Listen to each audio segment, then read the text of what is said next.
This is Jocko podcast number 486 with me, Jocko Willink. In October of 2006, Tasking the Bruiser was turning over with our replacements from SEAL Team 5. And Leif had been at Team 5 and had just deployed with Team 5, and Tony had been at Team 5, and you know, it's the team, so we kind of know some of their boys and their task unit. But it was definitely going to be a different type of turnover because it had been a different type of deployment. And the guys from Team 5 had been back in San Diego reading the after-action reports for months. And they had read about what had been happening in Ramadi, the enemy contacts, the gunfights, the killing, the casualties, the enemy casualties, and, of course, the friendlies killed in action and wounded in action. And these guys from Team 5 had many of them gone to the funerals and memorial services for our guys from Tasking the Bruiser. And when they showed up, of course, we wanted to stay longer. We wanted to keep fighting, but that's not the way it works. And we spent, I don't know, a couple weeks downloading as much information as we could to them, trying to give them a good turnover. And I remember the first kind of full muster when all the guys, because guys show up in theater in bits and pieces, many cases. So it was like the first full muster of the Team 5 task unit. And we were kind of giving the official turnover brief, and I was talking about the op tempo, and I was talking about the relationships with the Army and the Marine Corps and how important those were. And I was talking about the strategic impact of the battle. And I remember telling them something very direct. I told them, you will take casualties. And it seemed a little strange telling them that, because I wondered to myself, you know, before I told them that, is this defeatist to tell them that? Is it like it's unavoidable, it's a foregone conclusion, and maybe it would scare some of the guys? And I kind of debated whether I should tell them that or not, but I decided ultimately that it was the right thing to do, because it was the truth. The fighting was so heavy, the enemy was so immersed in the city. If you were out there day after day, night after night, eventually the odds would come into play. And men would be wounded or killed. And they needed to know that. And I thought to myself that at a minimum, they would think about how to handle it when it did happen. And I hoped it would land hard enough that it would maximize their focus for planning and preparation and execution. And like I said, we poured into them, you know, at every level. The comm guys talking to the comm guys, the snipers talking to the snipers, the senior enlisted guys talking to senior enlisted guys, the officers talking to the officers, trying to turn over the tactics, the techniques, the procedures that we were using, the loopholes, the radio procedures, the breaching protocols, the common enemy tactics, the best practices for planning and executing operations, everything that we could, we tried to give to them. And then we said, good luck, Godspeed. And I left with the last group of troops from Tasking the Bruiser, because we also go home sort of in bits. And I left with the last group of Tasking the Bruiser guys on October 21st, 2006. And we get home, and of course it's a whole nother kind of administrative drama going home. You got to do turn-in gear, and you got to do debriefs, and there's a bunch of administrative things you got to turn over. But of course, we're trying to pay attention to what's going on with the boys that relieved us, the guys from Team 5. But you're also, you know, interacting with your family again, and so you have other things to do. But a few weeks later, on November 19th, 2006, we got word that an operation for them had gone sideways. An Overwatch position had been hit. There was, you know, we got reports that there was grenades, there were small arms, massive IED, severely wounded guys. It was really kind of heart-wrenching to hear it. And also because the military rumor mill, it was hard to figure out what actually was going on. The story was all over the place, place, some was like a bunch of guys were dead, then another one was no guys were dead, and then no one was wounded that bad, and then guys were wounded really bad, and it took a while for the information to settle. And it went something like this: the guys were out in an overwatch position, and they'd been attacked. A guy got wounded, and then they called the Army for casualty evacuation, and when they were going to load the evacuation vehicle, hit a massive IED, and it killed some Iraqi soldiers and severely wounded 2 SEALs. And it sounded like a nightmare. And that nightmare has now been captured for everyone to see in a movie that just came out, and it's called Warfare. And it was written and directed by a guy named Ray Mendoza. Ray.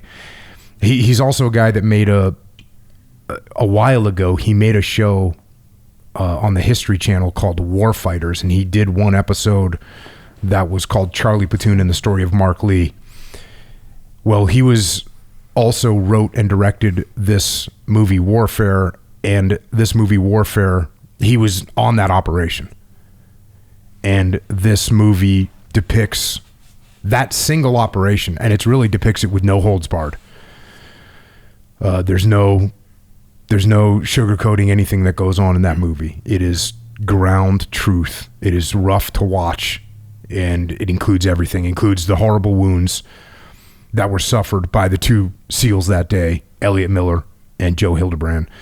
And Joe received devastating injuries to his legs, and Elliott suffered severe injuries throughout his body. He got shrapnel, he got grievous burns, wounds that eventually resulted in the loss of his leg, and he also received traumatic brain injury that impaired his motor skills and significantly inhibited his ability to speak.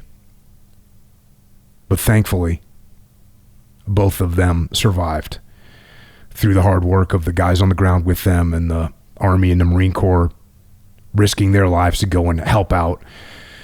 They made it, and it's an honor to have both of them here to share their stories, their lessons learned, and their thoughts on the movie that captures this horrific story. Joe, Elliott, thanks for joining us. Appreciate it, boys.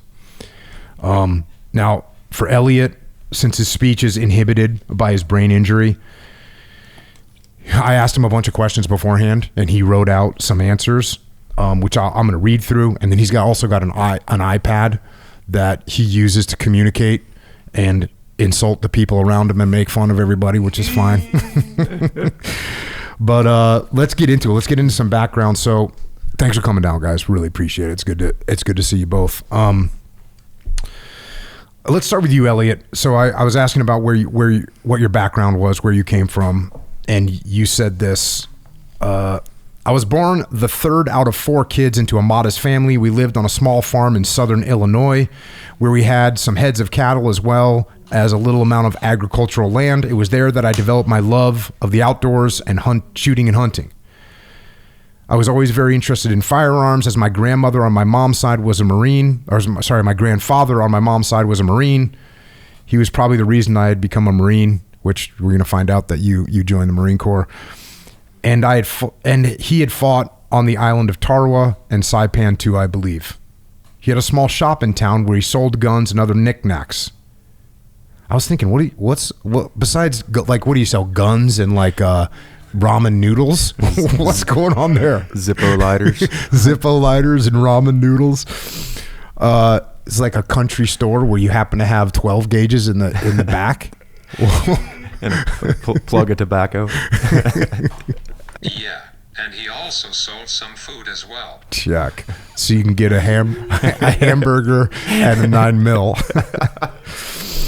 You say my younger brother and I would go to work for him almost every day during the summer, and then one day he just decided he was going to retire, so we had a big auction where he sold, oh hell, I don't know, let's just say somewhere in the neighborhood between 400 and 500 or so firearms, as well as some other stuff that he acquired over the years, but I don't recall anything other than that.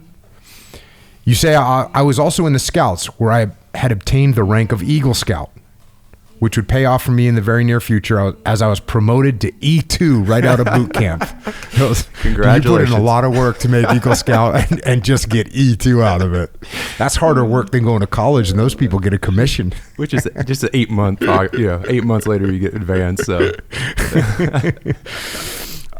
which back in those days meant around $150 a month raise, which was a lot. So what about you, Joe? Where'd you grow up? So I grew up in Arkansas, small town, 556 people. Definitely country living. Yeah. What'd your parents do? So my dad didn't really do a whole lot of work outside of, he was retired from a Caterpillar tractor company, and my mom worked for she does like used cars. How many brothers and sisters? I got one brother. He's older. And what sports were you playing growing up? So I played baseball. Any good? I was pretty good. Yeah, I mean, I was pretty decent. I liked it. But as I got a little older, I figured out I could do work instead of play baseball, and fund some beverages for the weekends and pay for gas so I could go dirt roading with my friends. What kind of car do you have? I had my first vehicle was a 1979 Chevy Love. I traded a horse for it. That little tiny truck? Yeah. I had a Mitsubishi motor in it. The hood opened backwards like a Corvette. Had big buckshot mutters on it. Elliott, first vehicle. What was it? Maybe he had some kind of a pimp car, like a Camaro or something like that. Yeah. It's a Chevy. S10. I was close. Oh, there you go. That's not a Ranger. That's the Chevy's version. Yeah. Well, that's actually the version ahead of my Chevy Love. The next thing was an S10. The 1985 Chevy S10 Blazer. Check. That's a womanizing vehicle right there, bro. How did you find out about so you didn't? I know you end up joining just the regular Navy. Yes. Did you know you wanted to be a CB? No. Okay. No. So I was, post high school, small town. Was white? Check. So small town Arkansas, there wasn't much future there. So you either get out of high school and just go to work at a local whatever company and stay there, and I didn't want to do that. So I knew the Navy was a way to get out of there and go do something. And I had read some books about the SEAL teams, and that was something that was pretty interesting to me. But at the time, I just needed to get out of the town, and I was doing construction. So kind of the easy translation was the Navy Seabees. Yeah, the Seabees is a great job for people to get, and a great opportunity, and they had a cool job in the military too. One thing that's cool about the Seabees is you get to do your job for real all the time. You're building stuff. So, all right, Elliott. So you obviously didn't know about the SEAL teams yet because you end up joining the Marine Corps. You say this. So I joined the Marine Corps in 1996, straight out of high school as an infantryman, but I was actually just like a LAV crewman, light armored vehicle crewman. Went on 2 deployments to Oki, one in 97 and again in 99. But on number 2, I was the MEU platoon, so I got to go to Australia, South Korea, and the Philippines. No combat or anything like that. I mean, that was the Clinton era. That was me too. I did some time in the. I actually got the tail end of the first Bush.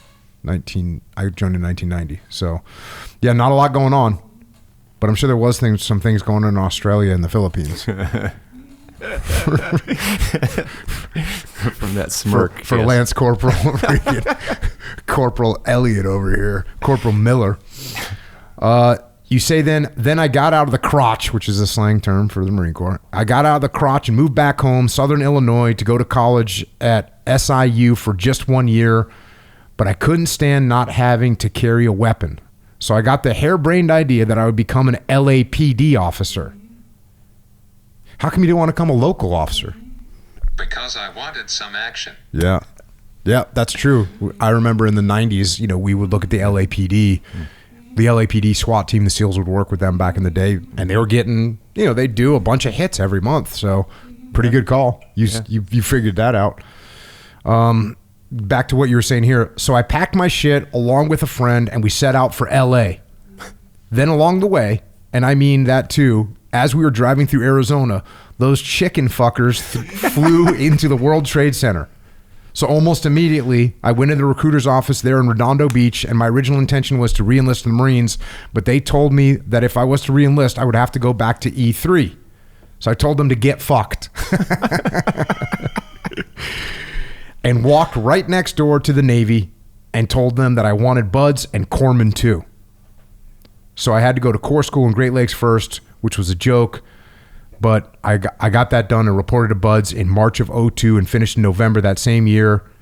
Yeah, dude, that's right. No rollbacks for me. Made it through in one shot, huh? It's legit. So you must have been what, 24, 23? 24 years old when I graduated, buds. Check.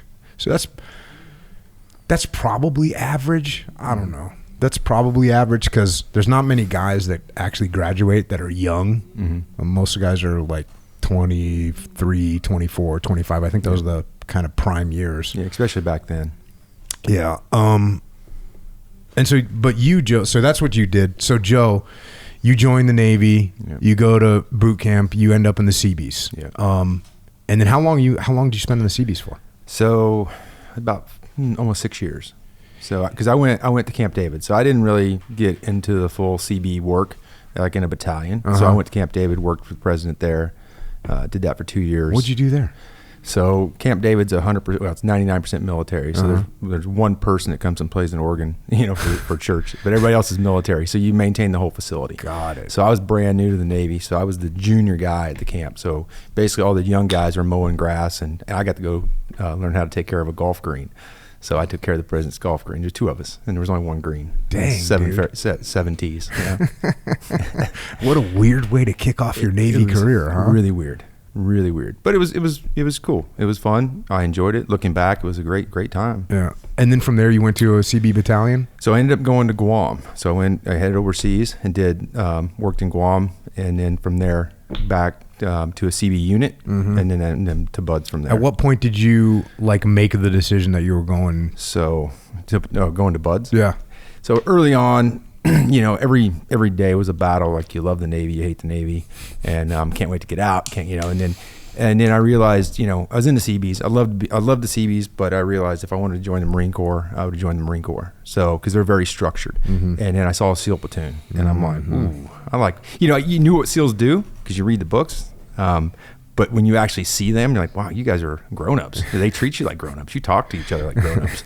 I'm like, that's what I want to do. Check. So then I was at Self-Help, which is a CB base or CB job in Point Loma.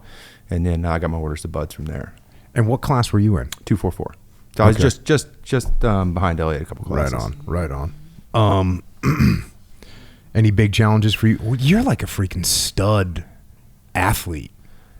I tried to be. Yeah. You're being humble, but you're even like talking to Leif from Team 5. He's like, you'd go on they'd be doing an ocean swim. Mm-hmm. Team 5 would do an ocean swim, and you would do the ocean swim with no fins and still beat 90% of the people, which is totally ridiculous. That's like being on a motorcycle versus a bicycle. And he said, and anyone that you didn't beat or anyone that beat you on the swim, you would just destroy them on the run. Yeah. And where did you do triathlons or something? I did. Yeah. So I did. I enjoyed it. I enjoyed working out, and that was just kind of part of my life, post small town living. And, once I got in the military, I'm like, I enjoy this. I realized I'm actually kind of good at it. So you didn't start that until you didn't run track or cross country in high school or anything? No swim team, nothing like that? Well, so I was on a track team in high school for a short amount of time, but I was a fat kid. So we weren't, I wasn't out crushing it. So matter of fact, our town, remember I told you, it's 556 people. One of the, so we didn't even have a track. Yeah. So I got on this track team. I don't know how I got on it. And there was a little road just by the school that we would go run our track on, but there was a little restaurant there. So I would go over there and just sit and eat ice cream at this little store. I wasn't even running. And then I had this big event. It was the mile, and I was going to run the mile, and I'm sitting on the bus, track meets are all day long. You're sitting there, and I'm just sitting on the bus waiting for my time to go. Well, I ended up getting in a fight with a kid. So I punched him in the face. Then the coach wouldn't let me go run my one event. So that was my whole track career. So I ended up, not running track. But, to be fair, as I got a little bit older in high school, I did not like being overweight. So I figured out real quick, if I go run, it was helping me manage that weight and get into some sort of shape. And then it became something that I don't know if I just internally challenged myself, but it became easy. And then when I did eventually run with people in the Navy, I was like, wow, these people are slow. I didn't know I was fast. I thought, wow, these people are slow. And then I realized actually, was a pretty decent runner. It's more of a natural thing. So was Buds, what challenged you in Buds? Like if you're good at running and swimming, that's real nice. Yeah, it was real nice. Well, yes, and then because I ran so much, lower extremity injuries I was not prone to those, so I didn't. I had no issues. So I thought Buds was, well, for me coming from the Seabees, had a good work ethic to start with. I just remember, just laying in the water and people quitting and thinking, well, I'm getting paid to do this. Yeah. And I could see where I just came from across the bay there in Point Loma. I'm like, I'm not going back to that. So, I did not think Buds was that hard. I think if I was to boil it down, the hardest challenge for me in Buds was the dirty name. And that was something I got over real quick. Yeah. I cracked some ribs on it to start with. I didn't understand it. But after that, I thought Buds was fun. Well, what was your biggest challenge, Elliott, in Buds? Leif said it was keeping your mouth shut. That's still his challenge. Yeah. That's what I'm surprised with you, Joe. Like, for someone that didn't grow up in the water, didn't grow up on the swim, to win swims is a big deal. Like, that's a big deal. That's challenging. I spent a lot of time in the water. So I've always been comfortable in the water and I've always been good swimming. So I started doing Ironman. So I did 5 Ironman before I went to Buds. Damn, dude. As a disclaimer, I did them all in 1 year. So, I got trained up, just started crushing them. Freaking epic. But I think for me, to boil it down, the hardest challenge for me is I was 27 in Buds. So those are dog years. Anything over 25 is dog years. So, those young kids are, they'll go get beat up during the day and then they go out and drink at night. Yep. I'm like icing and like, okay, it's not the same. Fast forward a little bit. So you guys get done with Buds. Elliott, you say after that, so you get done with Buds. After that, I got my jump wings at Fort Benning, Georgia.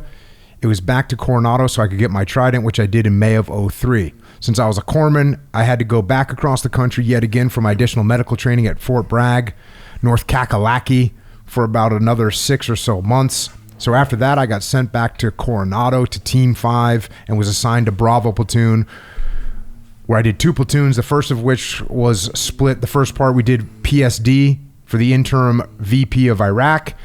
And that sucked. But that only lasted a couple months because then we got slotted to go to PACOM. We left Iraq and headed to Guam. And so this is how you knew Leif. Were you in Buds with Leif too? So you guys were in Buds together. And I think Leif actually knew that when you were at medical school, he kind of talked and figured out a way to get you put into his platoon with Zowie and Ray. And so you guys got a little core group of new guys in there. Were you a new guy in that platoon too? Yeah. This is first platoon. Yep. Yes, sir, Bob, that's right. You guys had a good little crew then. You say from there, I'd gone to Thailand, South Korea, and finally to Singapore. Also, whilst in Guam, I was heloed down to the USS San Francisco. It was a submarine that had actually hit an underwater sea mountain, and one of the crew had smashed his head into something, and in doing so, that pretty much killed him, but that doesn't mean I didn't try everything I could to save him, up to and including giving him a tracheotomy. But that was to no avail. So I had to pack him up and send him off to get pronounced dead. So this was a interesting event that took place. It was 8th January 2005. The USS San Francisco was going max speed, and I think that's classified, but it's fast. And it hit a damn undersea mountain that wasn't on the charts, and it was at a depth of 525 feet. They almost lost the vessel. Mm-hmm. It was and I was looking at pictures of it yesterday. Like, it was all jacked up. Oh yeah. It looked like a car getting in a head-on collision going 50 miles, or probably 45 or 50 miles an hour. That's how bad it looked. Were you the only guy that went on, or did you send all the medics you had? No, we also got the group dive medical officer down there too. Got it. Ultimately, like you said, machinist mate second class Joseph Ashley, 24, of Akron, Ohio, was killed in that tragedy. And so he's a medic. What was your job in platoons? in your first platoon? So because I was so senior, I was in E6 going through buds, so I eventually become the LPO in my first platoon. Oh, really? Yeah. When you say eventually, did someone make chief or? No, so our LPO got relieved. Got it. Yeah, so I just kind of took over. That's pretty impressive to step But up. that was all because I believed that the seas were too rough. Yeah. So I started off as first lieutenant. Got it. So I was running first lieutenant, and then eventually, I just took over the LPO. Yeah, that's a big step, man. Yeah, To go from new guy to LPO. Yeah. How'd the boys like that? So the interesting thing is, we're talking about the core guys. All of us new guys that got there, we were new to the SEAL teams, but none of us were new to the military. So everybody had some, life experience, some military experience. So there was a lot of maturity there. To be honest, I think the core group getting there had more maturity than some of the older guys. And, to be honest, it's 100% true. So the core, there was not a power struggle. I think when the LPO was relieved, I think everybody was kind of, how it is, like you have that person, everybody already knows they need to be relieved. Yep. And then once he was relieved, it was kind of like this sigh of relief. And the two senior guys we had, was really one senior guy, they didn't want the responsibility, so they were kind of like all about just, falling in line. Yeah. The dynamics in a SEAL platoon, and now that I've seen so much leadership in so many different organizations, it's like if someone is stepping up, if there's a leadership vacuum and someone steps up and is going to make things happen and they're listening, they're not being arrogant, it's like it works fine. In fact, that's what officers do, right? Yeah. The junior officers, they don't have any experience, and yet they're supposed to step up and lead. And as long as they do it and humble and they listen, they take advice, like it works. Yeah, I felt like it was, the guys want leadership and they don't care where it come from. Yep. So it didn't have to have the experience, because I certainly didn't have the experience, the team experience, but I had leadership experience from being in the Seabees for so long. So, and that first deployment, you guys did half the time in Iraq doing PSD, and half the time in Guam doing exercises. Yep. And I know Leif was telling me that he and a couple other guys, Elliott was one of them, went up to Samara and did some sniper operations. Nothing really huge, great happened, but he was at least excited to be able to do that. Did you get in on some DAs at least or something like that? In Iraq? Yeah. So unfortunately, I did not, because I eventually, me and Kevin Cady, our OIC, we took the principal. He was from London, so we ended up we did a whirlwind tour of London and Saudi Arabia and all these places. But we moved the platoon over to where they could do DAs at Team 3, because Team 3 was deployed at the same time that we were there doing PSD. Right on. So they got to go do some DAs. So you were like doing full on just diplomatic, wearing a suit, the whole 9 yards. Yes. But it was, it wasn't too bad, because we got to some countries like, England. You just turn them right over to Scotland Yard, and we're just off, just like hanging out. So dude, that's crazy. You had a freaking weird career. Like that's weird. Super weird. Doing the freaking golf course thing. I know. and now you're going to London. It gets weirder. On deployment. We peel it apart. It gets weirder. Oh, dude. So you guys get done with that deployment. You get home, Elliott, you say, after I got done with my first platoon, I'd gone to sniper school as well as some other schools, and then deployed to Iraq in the fall of 06, where we were supporting the Army's 1st Brigade, 1st Armored Division, providing sniper overwatch. You say, now this is where things get funky, because I don't have any kind of recollection of what happened to me on my alive day. The last memory I have of Iraq is that of my room and all the pornographic photos I had up on my wall in my little cubby. Nothing of any missions that I had gone on, and especially nothing, and I mean zero recollection of the day when I was blowed up. So they say that it'll come back, but I'm not buying it. Just because Joe Hildebrand, who was also injured, though not nearly to the extent that I was, has told me the story probably a dozen fucking times, and then I'll just forget. Yeah, dude, TBI is a real fucking bitch.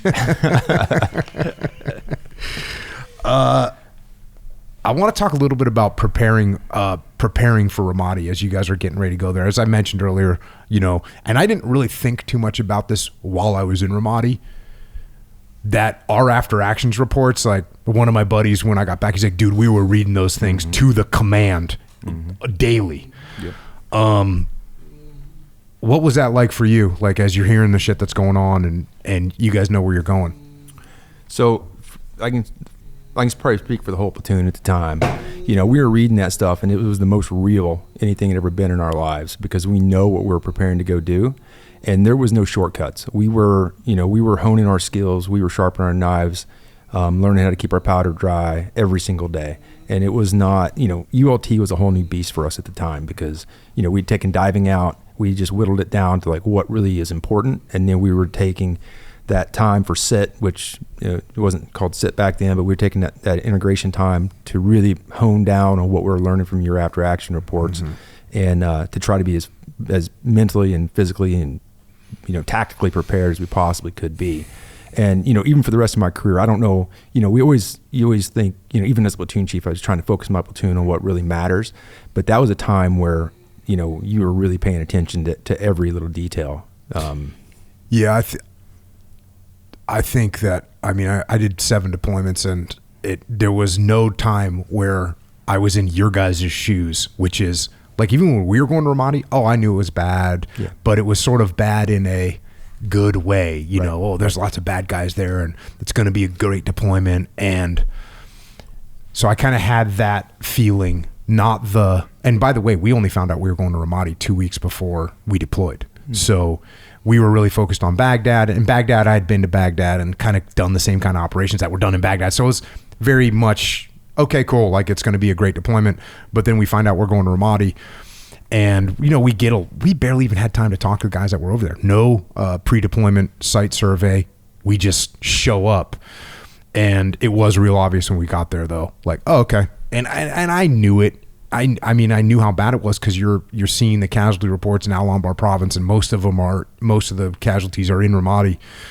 But I never went on a deployment where, like, you guys knew 100% what you were getting into, as much as a human being can know what it's going to be like. And there's only so much you can convey. I was talking to a kid that was going through pool comp. He was going to go through pool comp, and I said, hey man, like, pool comp is really, really messed up in buds. And, the kid's like, he's a surfer and comfortable in the water, and he was doing good in all the other aspects. And he's like, how bad can it be type thing. And he failed it. He failed it the first one, failed the second one, finally passed on the third try. And I said to him, I was like, hey, I tried to tell you how messed up pool comp was. And he looked at me and said, nothing you could have told me would have conveyed to me how fucked up pool comp is. And so I feel like that was kind of where you guys were at. Like, we're telling you guys, hey, it's gnarly. And as much as you guys could possibly understand that, you guys understood it.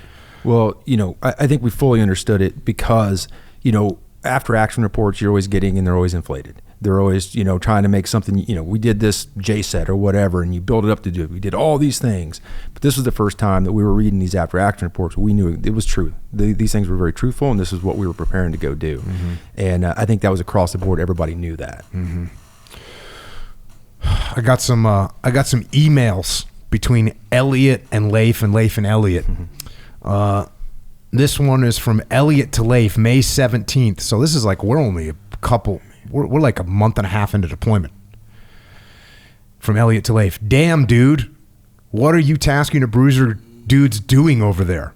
All the different rumors and stories we're getting back here on the Strand make it sound like blood, spit, and ass are just flying everywhere you go, including chow. Good stuff. Too bad about Cowie. So Cowie was in your buds class with Leif and Elliott, and he was wounded bad in May of 2006. You said, too bad about Cowie. Anyway, dude, holler back whenever you get the chance. And then Leif wrote back that day, Brosif, what's happening? You guys finished up with ULT. We're doing a lot, man. There's a few places out there in Cowtown that are going to need a little remodeling. If you guys are headed out to relieve us, then you are set, because this is the place to be. Downtown has got some crazy shit going on. How are things in Sandog? Fast forward a little bit. July 24th from Elliott. Dude, and I'm not 100% sure what this means. Dude, you boys got the top down with your lean on or what? For those of you that don't know, and I'm assuming this is a gangster rap thing, because Leif Babin is like a gangster rap aficionado. Yeah. And so I'm assuming that's a gangster rap thing. Got your top down with your lean on.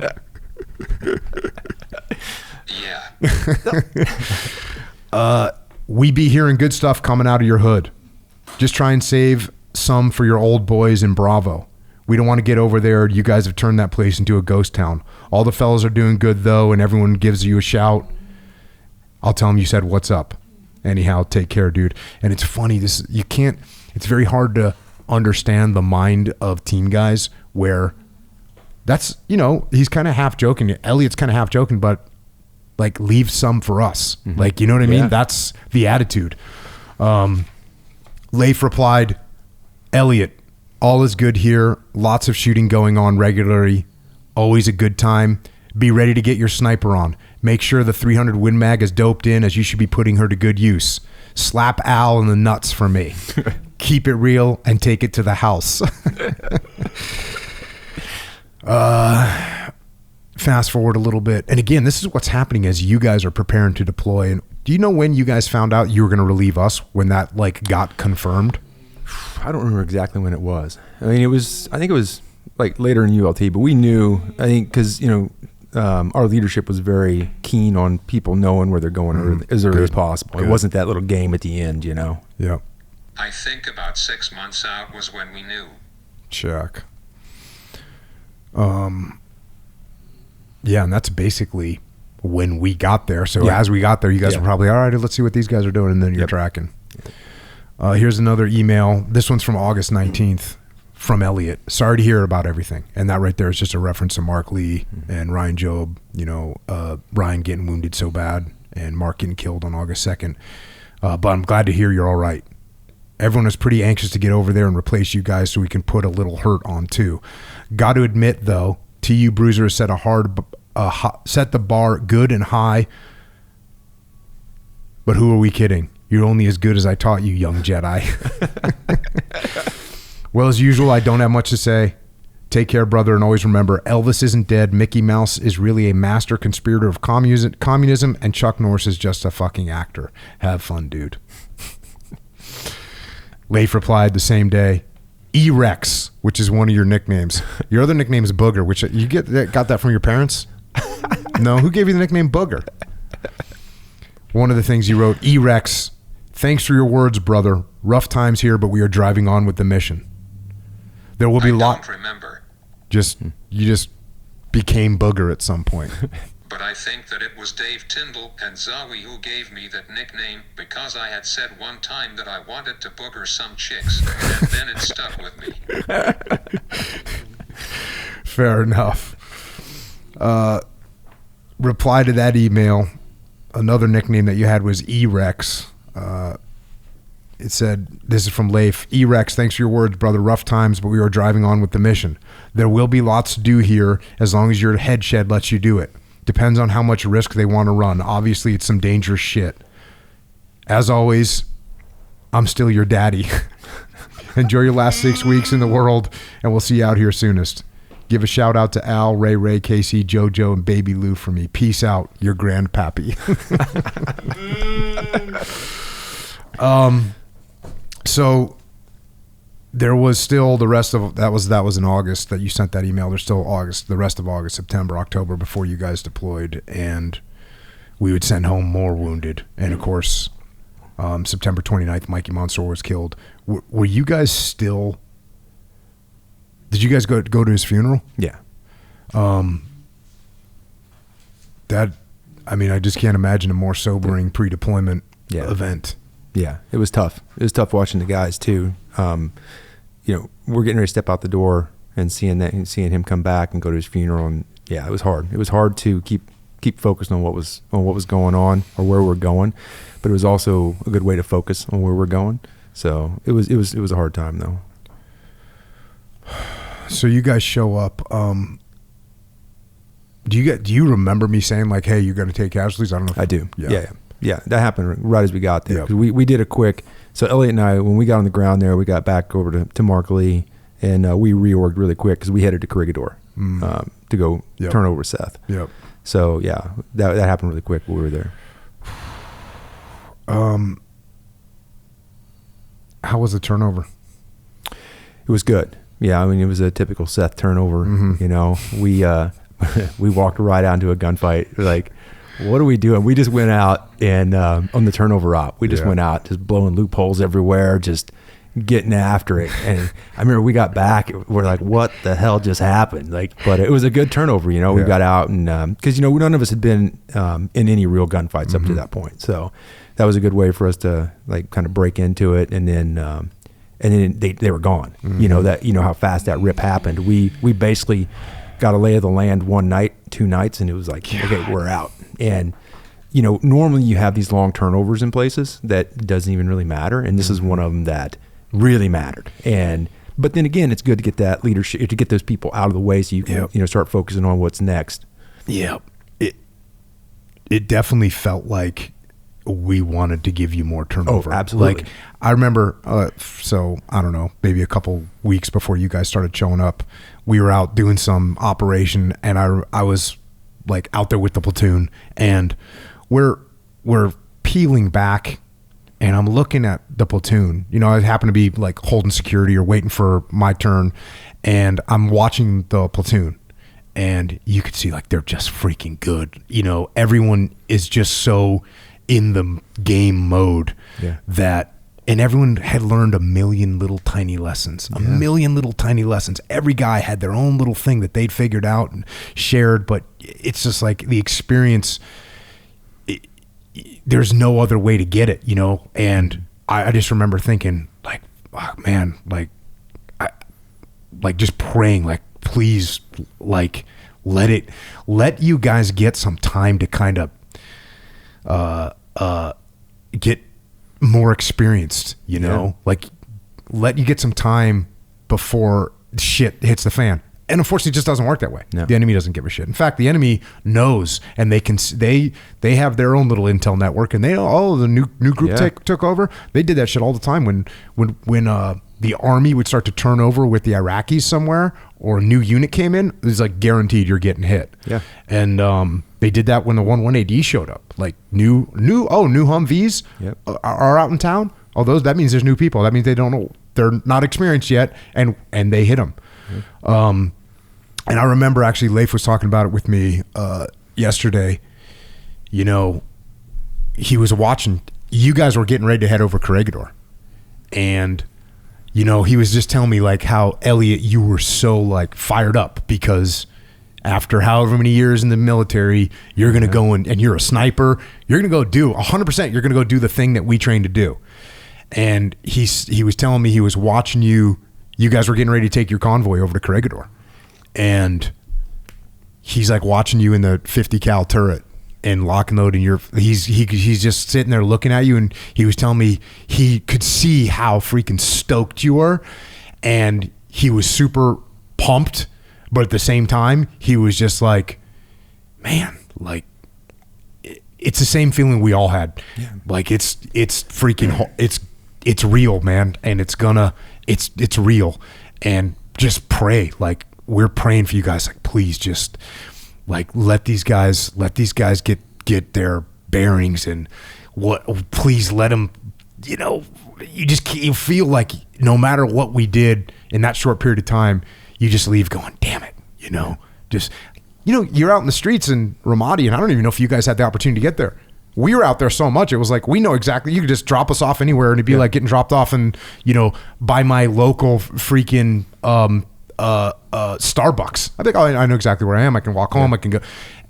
But it takes a little bit of time to get that. But it's so useful to have that when you know exactly, like, you know, we knew the building numbers. You know, we know the building numbers without having to look at a battle map. That's just time. And it was definitely, it was hard to leave. It was hard to leave. And by the way, one interesting fact that I always like to point out, we had the Siege of Sodif came down to do a visit with us. We were like, had been there for maybe a month, and the Siege of Sodif came down to visit, and we were giving them a brief, and I was in the middle of telling the colonel that the guys out at Corregidor had done 23 straight operations and had been in enemy contact on 23 straight operations. And I'm not kidding, and I didn't plan this, but as I'm saying that, the TOC chief comes in and is like, hey boss, just a heads up, the guys in Corregidor are on a tick right now. And I'm like, Roger. And I looked at the colonel, I said, make that 24 straight. And because that's the level of enemy and contact that was happening. So for you guys to roll out with Seth on your first operation to get in a big gunfight, it's like, welcome to Corregidor, welcome to the Mulab. Yeah, that's exactly what it was. But what you were saying is interesting. The combat maturity. That's something that you don't typically have. Unless you've been in a lot of combat, and even if you had, every conflict's different. So getting that and every deployment's different. Getting your bearings and getting that combat maturity, we just didn't have it. We got there and unfortunately these rips happen on a timeline. It's the Air Force is directing how we're going to move our troops around, and this was a time that had we had the opportunity to push back and keep two platoons or two teams deployed at one time and have that overlap by a month, something I think that would have been important. But like team guys do, we figured it out. Yeah. And luckily you learn those lessons because there's a lot of risk in learning those small little lessons, and there's no way to pass that that knowledge quickly, especially in a couple day turnover. So, but God loves frogmen, and we were pretty lucky, so we learned along the same lines. And what was your op tempo like when those first out at Corregidor? We just right turning and burning right into it. One of the last things Seth told us, and he did this right on our turnover op. He's pointing on a map like Papa 10. He's like, where Mikey got killed, and that's where we got hurt. He's like, don't go there. He's like, Papa 10. He's like, that's bad. He goes, unless you want to go there. It is like such a Seth thing to say. He's like, don't go there. It's bad. Unless you want to go there, then go there. It's gonna be good. So the next time we went in there was when we got hurt. So that was definitely a gnarly little area. Oh, man. What was so like how many ops did you guys think you did between when you landed and November 19th? Probably like 10, 12, 15, like a bunch. Yeah. So you guys were racking them up. Yeah. Because, sometimes you go direct action into an Overwatch. So, it's like multiple operations going on. Yeah. All right, let's talk about this operation that's the subject of the movie. And if you haven't gone to see the movie, go see the movie. Go see it while it's in the theaters. Yeah, for sure. IMAX. It is. I didn't get to do the IMAX thing. Maybe I'll try and find that. So tonight. I actually went with my wife and watched it on IMAX when it came out. Totally different than seeing it, in a regular theater. But theater's still a million times better than on TV. Normal. You guys are planning for it. Planning cycle goes. You probably aren't. That's the other thing. And some people talk to me about the movie. They're like, well, it just kind of started and ended. I'm like, exactly. Yeah. I'm like, that's exactly right. This is one day it's one day, and there was many days like this. You guys do the nighttime insert, nighttime infiltration, and this was something that was kind of new at the time, like going into a building, what we learned in the 90s, you're breaching everything. And even up until that time, a lot of people, everything that you go in, you're going to smash the door and you're going to kick the door in. And we probably turned over with you guys. Hey, listen, if your Iraqi soldiers are good for anything, it's they know how to get in and out of these houses. So they know how to open the doors. They know how to deal with, what's going to be in the courtyard and all that stuff. And that's portrayed pretty cool in the film. But we didn't start off that way. We got on the ground there and just like always, we're like, hey, let's blow this front door through the house at 3,000 miles an hour. And then we learned real quick, like, hey, did you check to see if the door's open? It's like there's a lot better way. But again, that's that operational maturity. Yeah. And there's another thing is, we had to have told you guys, hey, listen, if you can, go quiet. But guess what a breacher wants to do? Oh, yeah. And the other thing is your propensity for risk. It seems like, are you serious? You're going to walk in there like quietly? That seems crazy. Let's breach the freaking door and get the advantage. Yeah. And that seems like a logical thing until you realize that it's pretty easy to sneak in those houses. And when you breach the door, now all of a sudden you're giving away your position, et cetera, et cetera, et cetera. And what's interesting about the movie is there's actually two elements out there. You're set up in mutually supporting Overwatch positions. and they only show your guys' house. That's the whole movie. There's actually 3 elements. There's 3 elements. There's 3 they talk about in the movie, OP1, OP2, but there is a scene in the movie where the 2 elements that are moving to us at OP1, they link up. That's right. That's right. One thing I've been telling people about the movie is that it doesn't give the audience any clues. No. There's no clues for the audience. Like a great example of that is there's Anglico.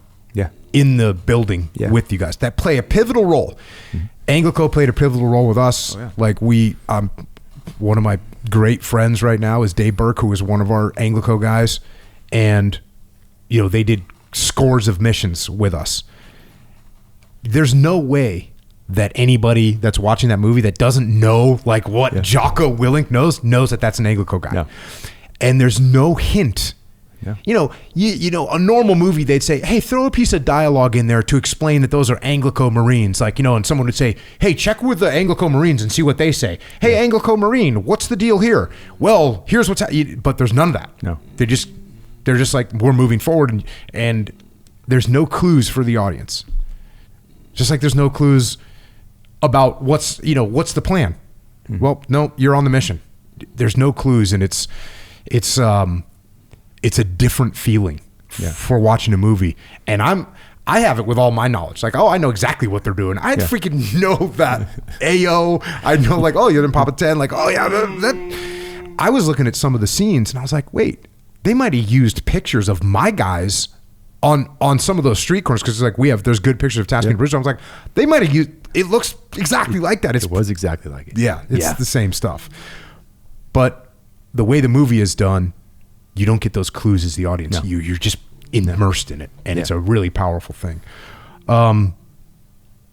They did a great job of the first half hour of the movie is just like sitting on an Overwatch position. Yeah, how boring, slow. Yeah. And I was like, man, if they should do this for a long time, and they did. Yeah. And the other interesting thing, there's no soundtrack. Nope. There's just the noises, and I was reading an interview. I think it was with Ray, and they would like when Hollywood makes a movie, a shot is like 1 minute. Yeah, they were doing like 12, 15-minute shots because they would capture what the guys were really doing. They're hot, they're uncomfortable, they're itching their head, they're adjusting their gear. Like that's what a actual Overwatch is like, and they captured it all. They got Elliott sitting on the gun, looking, scanning. Man, you want to talk about getting the blood flowing? Like I'm sitting there watching this stuff and just like, call to prayer comes. This stuff is just so emblematic of what these operations were like. Call to prayer comes, interpreter comes in. Hey, here's what they're saying. That's. Those call to prayer would be followed by like, hey, it's time to get our jihad on. Yeah. Oh yeah. Finally end up after this massive suspenseful, and do I need to say spoiler alert? Is that a thing? Because we're about to talk about this whole freaking movie. No, I think the trailer shows it all, I think. Spoiler alert. So grenade comes in, Elliott gets wounded. Mm-hmm. Now, when Elliott gets wounded, what were those initial wounds? He just had just some frag in his upper arm, like underneath. Mm-hmm. It was nothing. The interesting thing, there's 3 guys in that room, and that frag came in. It wasn't a big room, and it only hurt just Elliott. Mm-hmm. And it takes me back to like there was a lot of things that we would talk about sitting around the platoon space, or sitting around the hooch there. And Elliott used to say, as a medic, you get hurt, you get shot, you get hit in the street, you better get your ass off the street. He goes, you better start getting, we're not coming to get you. We come get you, we're going to get shot too, And that wasn't a selfish thing. That was like just kind of a wise, like, hey, start trying to get out of the street. And then the same thing with the grenade, because, at Full Metal Jacket there at Corregidor, we got mortared every day. And, we would go up on the roof and see where the mortars would hit. And there was always this, they would hit and then it would spray upwards. Mm-hmm. So Elliott would say, hey, just lay on the ground. If a mortar comes in or grenade, just lay on the ground. Don't jump on top of it. Just lay on the ground and it'll hopefully get around you. And that's what they did. Mm-hmm. And 3 people in a small room with a grenade, and it only hit Elliott, and it didn't even hit him bad. He was fine. He would have been fine. That being said, the call gets made like, hey, he might be fine, but we need to make sure let's CASEVAC him. Yeah. So the plan was he'd been hit, so we needed to get him out of there no matter what. And obviously now you're fully compromised when they were putting grenades into your building. The mission was pretty much over anyway. Yep. You know, this was kind of typical, like, hey, it's time to just go ahead and call it anyway. We've done what we need to do. And, you know, because we always got shot off target. By the end of the Overwatch, it was always like, okay, we're going to leave. You know, we'll extract hot, you know, and we'll get out of there. So this was time to get him out of there. He'd been hurt. No reason to keep him there. So the plan was call in a section of Bradleys, get him in a Bradley, get him out of there, link up all of our units, call in more Bradleys and get out of there. Or leave on foot because we patrolled in on foot. We were just down the street from Eagle's Nest. Mm-hmm. That's another crazy thing is like you're probably 300, 400 meters away from like full friendly forces. I mean, Eagle's Nest was a fully, you know. Yeah. Oh, man. Yeah, it was just right down the street. Freaking what a wild scene to be in. Yeah. So that was the plan. We're going to get him out of here, and then we'll either foot patrol out. Either foot patrol or consolidate the troops. Because we knew at that point it was a consolidated or a coordinated attack, because they had just contacted Alpha Platoon, which was over at Mark Lee, and they pulled our air over to support them. So we could only suspect that they knew what they were doing, so pull our air so they could get on our roof and get a grenade through a loophole. They were good. They were. And, you know, I think that's something that we, back to your after actions, you know, up until that point, you know, we like to call them booger eaters. And I think you downplay your enemy a lot, especially going, you know, through the whole pipeline of buds. And, you know, instructors are always talking about how, you know, the enemy's stupid or whatever. They're not. No. And if you underestimate them, you will have a bad day. I would tell guys they did everything that we did, meaning they had comms. They didn't have cell phones, but they had radios. Yeah. They would call for reinforcements. You could watch reinforcements come in. They had CASEVAC. They would take guys that were wounded and bring them up to the Ramadi General Hospital before it was secured by the Marines. So and they did supporting arms. Yeah. And coordinated arms. So they'd start an attack with machine gun fire, get the heads down, then RPGs to get the heads even further down, and then in would come mortars, and the final thing would be a vehicle-borne IED. Yep. That's what they were doing. That is advanced combined arms operations by the enemy. And this is a classic case, like what you just said. They do an attack somewhere else, get air support pulled off, and then now they can get to rooftops. They can maneuver on your element. So that's a lot of coordination that has to happen. Yeah. You guys recognize what was happening. It's like, all right, we're calling it. And there's no right answer. It was always, you know, okay, do we stay here because we don't want to leave in the daytime? Because we generally speaking didn't want to leave an Overwatch during the daytime. Right. But at a certain point, like this is no longer, or this won't be a defendable position much longer. Let's get out of here. And it's always, it's a decision. Yep. And there's no right answer. And sometimes you're going to be right. Sometimes you're going to be wrong. That's the way it is. Yep. Same thing with being on a rooftop. There's another debate we would have. You can put guys on the rooftop. They're exposed to grenades. If you put them on the top floor inside the building, well, you're blowing loopholes, but you still don't have quite the same amount of angles that you can see. So there's more threat. So it was a constant game of okay, what risk do we want to take? Yep. Do we want to take the risk of putting guys on the rooftop, or do we want to take the risk of putting guys one level down where now we don't have the full visibility? Yeah. And that's what we had to calculate that night, is because we typically were on the rooftops. Mm-hmm. But this time in Papa 10, that's where, you know, Mikey had got a grenade thrown up on the roof. So we're like, hey, let's go the top story below the roof.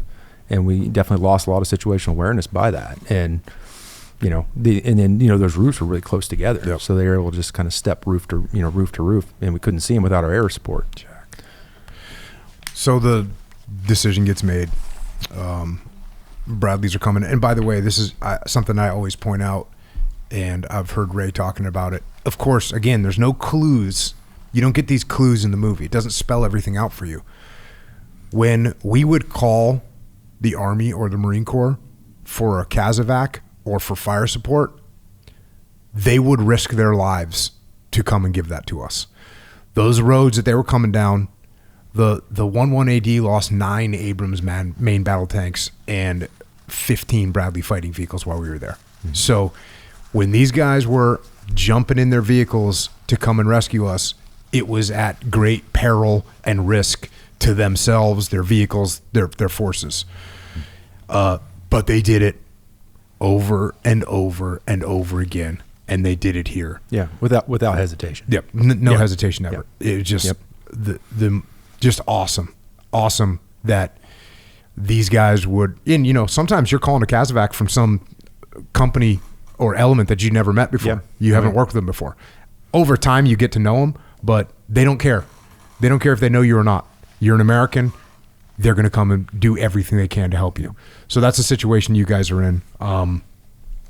So they come in, and you guys are just going to break out. It's like a couple Iraqis go first, or a few Iraqis go first. Yeah, we had four Iraqi scouts, and then you two, and then me and Elliott. And are you just going to throw him in the back of the Brad? Yeah, we're just get him in the Brad, and then we're going to head back in the house. What do you remember about what happened next? So I remember pretty well most everything, but a lot of smoke. We got our smokes out and heading to the Bradley. I just remember we stacked up in the house. We got our scouts out first, and then Elliott and I were going to go to Bradley. So even though like I said earlier, he was barely wounded, but he was still wounded. I wanted to keep him close because of the smoke. Mm-hmm. So I had my hand on his shoulder as we went out the gate, and then as soon as we got right to that Bradley, because the Bradley was just right there. As soon as we got to the Bradley and ramped down, that's when the blast came in. And and that's when everything started to go south. The way it's portrayed in the film, like slow motion, overwhelming noise, but then overwhelming like silence and slow and muffled. How does that compare? And I think you worked with them to try and give your perspective on it. Absolutely. And that's it's kind of how it plays out in the movie. It's very realistic to me. That's the way it seemed, that slow motion. There's a lot of pain that's coming. It's like when you stub your toe and you don't know, it's going to hurt here in a minute, but it's not hurting yet. Same thing. You have that deafening, slow motion pain, but the pain's like dull, and it's starting to come more and more acute as the seconds go on. And you start to, as the seconds start going on, you start to realize that things start to speed back up. You're starting to hear things like gunfire, and you're starting to see a little bit better because the smoke's starting to clear, and your haze is starting to go away a little bit. And then I started to realize kind of where I was as far as in a bad place. Mm-hmm. But to be honest, my very first thought, and I don't know why I remember this, but I thought that I got hit by an RPG-7. I thought it had landed right at my feet because we had just been talking about these RPG-7s and how much more powerful they were than, so that in my mind, I had just got hit with an RPG-7, which obviously was not the case. Mm-hmm. And what was your recognition that your legs were jacked? So, I knew that immediately because obviously the pain, but I remember it being real smoky, not just from our smokes, but just from the blast and the dust. And I remember I could see the sun up in the sky, and I remember trying to raise my feet up a little bit, so my legs up so I could see.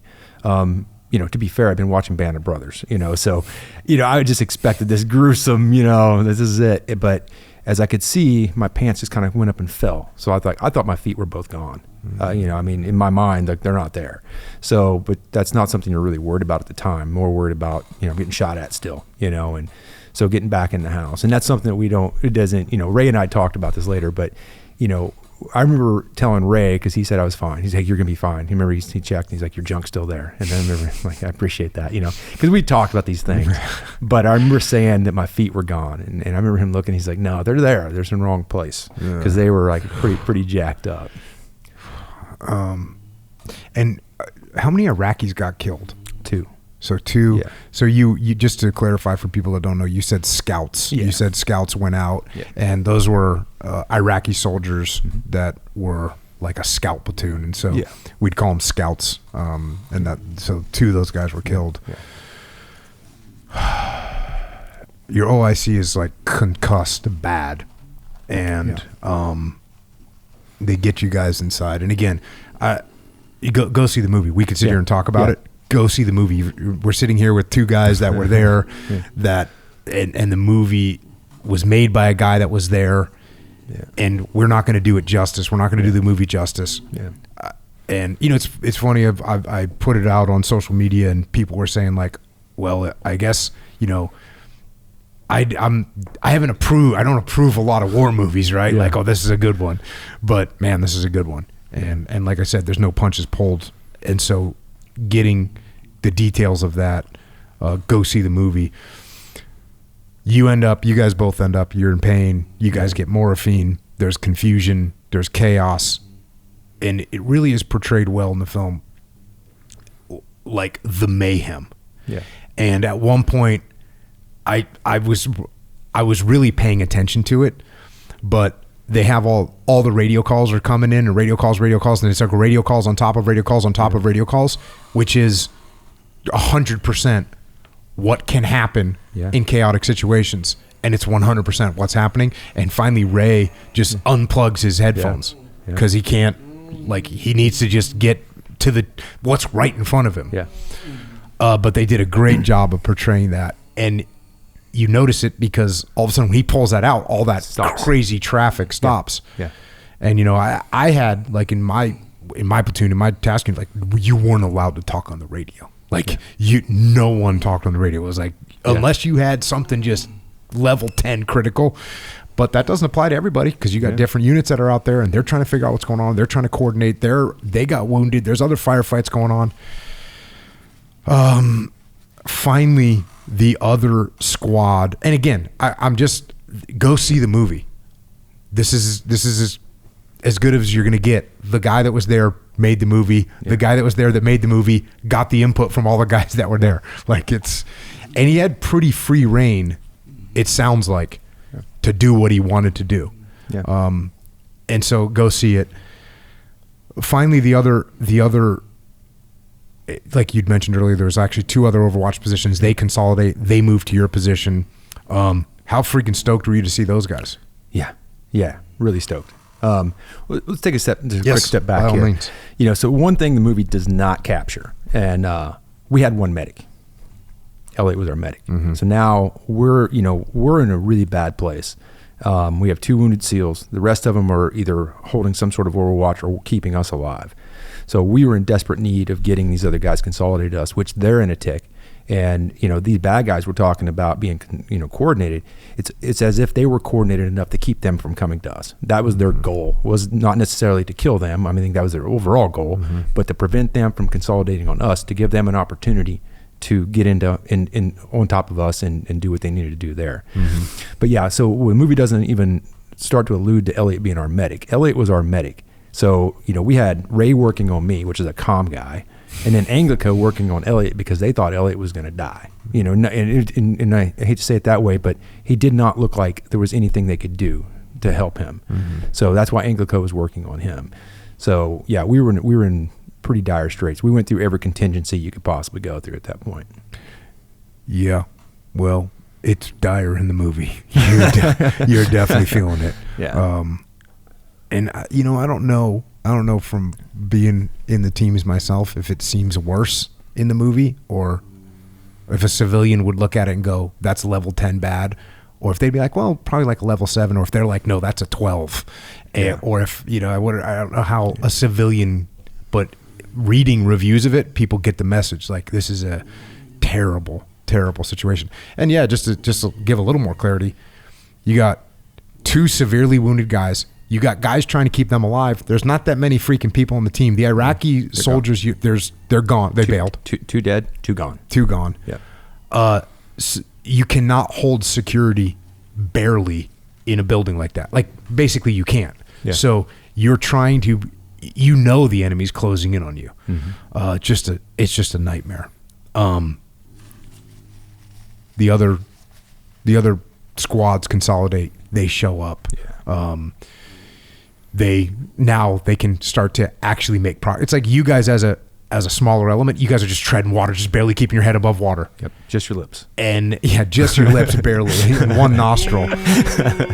And so finally, when the other guys show up, now you can start making progress towards coordinating and getting out of there. That's right. And but that was a glorious moment when they came in, because you could hear the gunfire coming, and you could tell it was our gunfire. Mm-hmm. And then when they got there, they set security, and then you could hear those 60s rocking and rolling, and it's a good feeling. And then you get, these fast movers doing show of forces, and I've never had an aircraft that, a fast mover that low. I thought the buildings were going to collapse. I mean, it felt like they were going to collapse. You guys get extract. And then, like I mentioned earlier, the movie, look, they show the family come out. The family's kind of looking around like, damn, what the hell just happened? And then they show the insurgents kind of coming out and debriefing, walking around, seeing what's happening. And then just the movie ends. Yeah. And, I've actually not just read, but I've been talking to people, and they're like, well, it just kind of ended. And my response is like, this is just another day. Yeah. And these freaking extreme heroics by the Army guys that came to get you out, by your guys, by you guys being there, by the people trying to keep you alive, by the other squad maneuvering to you, like those heroics, that's what happened on a daily basis, almost a daily basis in that city. Yeah. And so to say, yep, it's over, there's no like, oh, we go back and we're going to have a party now and we're going to celebrate our hero. It's like, no, actually you're going to go back, debrief, and go out the next day. And the day after that. And the day after that. And the day after that. And that's, to me, one of the most important messages. It's like, no, we're not glorifying this one day. It's like, these guys did heroic things and made huge sacrifices, and yep, we're on to the next day. Yeah.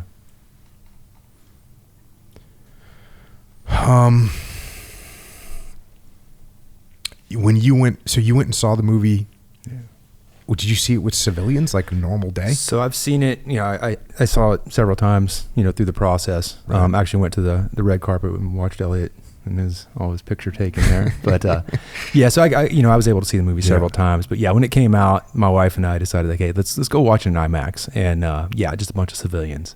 But funny is they put our pictures at the end of the movie. Well, all these clowns, you don't think anybody recognizes, I don't think I would see somebody and be like, oh, that's him. They knew. Really? They knew right away. At the end of the movie, people started looking at me like, hey, that's you. Like, yeah. So it's pretty interesting. But on IMAX, it was really cool. Loud. Yeah. So I went down opening night. My wife and I went down. I sit down in the theater, and sure enough, all of a sudden, a guy comes over, taps me on the shoulder. What's up, bro? And it's one of my brothers from Tasking and Bruiser and his wife. And we sat there and watched this thing, like totally uncoordinated. But it was definitely, it's wild to see. And plus, because like just knowing, everybody, knowing all you guys. I'm not like best friends with anyone, but know all those guys, worked with all those guys and over the years. So knowing and seeing it and seeing what you guys went through is freaking, definitely go see the movie. You guys get Casavac. Where'd you go when you guys get Casavac? So we kind of stayed together for quite a while, actually all the way till out of country.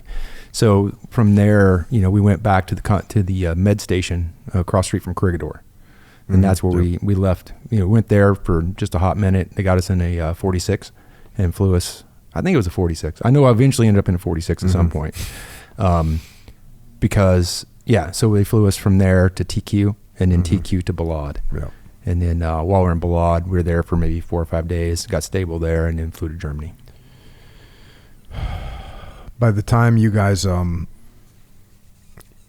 getting this word, like I mentioned earlier, I'm going to go to Elliott a little bit. By the time you get back, so Leif, who's your brother Leif, he was like immediately engaged. Yeah. And, it's interesting talking to Leif, because you ended up in San Antonio pretty quickly, Elliott, and talking to Leif, like when Leif got his stuff together to go to San Antonio, he packed his blues.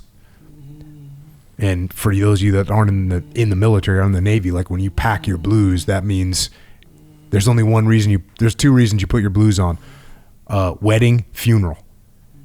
And so here's your brother Leif, like back here in San Diego, getting ready to go, and he packs his blues because from the reports that we're getting, it was not looking good for Elliott. He wrote this to a group of us on December 2nd. Leif did kind of send out the email. He said, "What's happening, brothers? I'm in San Antonio with Elliott. I wish I could say things were better than they are. It's a fucking bad deal, and it hit me like a freight train when I walked in there to see him early this morning. He has suffered some brain damage, so no one can say for sure how minor or severe it will be. A distant second is that the doctors have not made a decision yet on whether or not he will keep his left leg. This problem, however, seems insignificant to the brain injury. There are some small signs of hope, however. Eye movement, response to pain. We are all just hoping and praying that he wakes up and slowly comes back to the Elliott we all know and love. As bad as all this sounds, he certainly has a fighting chance, and the fact that he's probably the toughest, most bull-headed bastard I know gives me confidence that if anybody can pull through it, he will. It's time to get down on our knees and ask Almighty God with all our hearts to heal our friend and brother, Leif."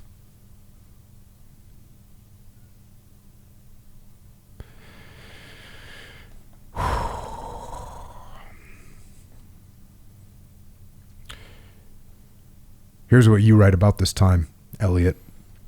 You say, I woke up in the ICU room in Brooke Army Medical Center in San Antonio with my left leg still attached, though it was pretty much useless because it was just a big club of a foot, and my calf was also blown off and surgically reattached with a giant fixator on my left leg, and also I had one on my right arm too.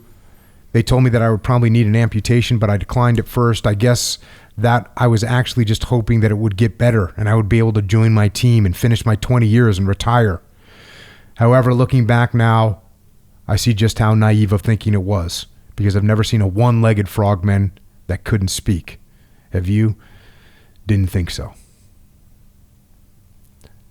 I know one of my old assistant platoon commanders from SEAL Team 7, he actually brought his whole platoon out. They were in Texas doing training, and he brought his whole platoon. They all scrubbed, all went in to see you. What was the nature of your injuries? Like how I thought you were losing both your legs. That was kind of the reports that I was getting. Yeah. How'd they save them? I don't know. At first, by the grace of God and the right surgeons and all reasonable, I guess they should have just taken him off in Iraq. And that's what my doctors here were like, hey, they kept him on. They kept it on through Germany. So we'll see what we can do. To fix them. So just a lot of surgery, and then eventually they put nails in them, rods in both tibias and one fibula. Still, one of my fibulas is still broken, and just a lot of hardware, and then just a lot of rehab. Just metal. Yeah. Metal and rigger's tape. That's right. Some baling wire in there.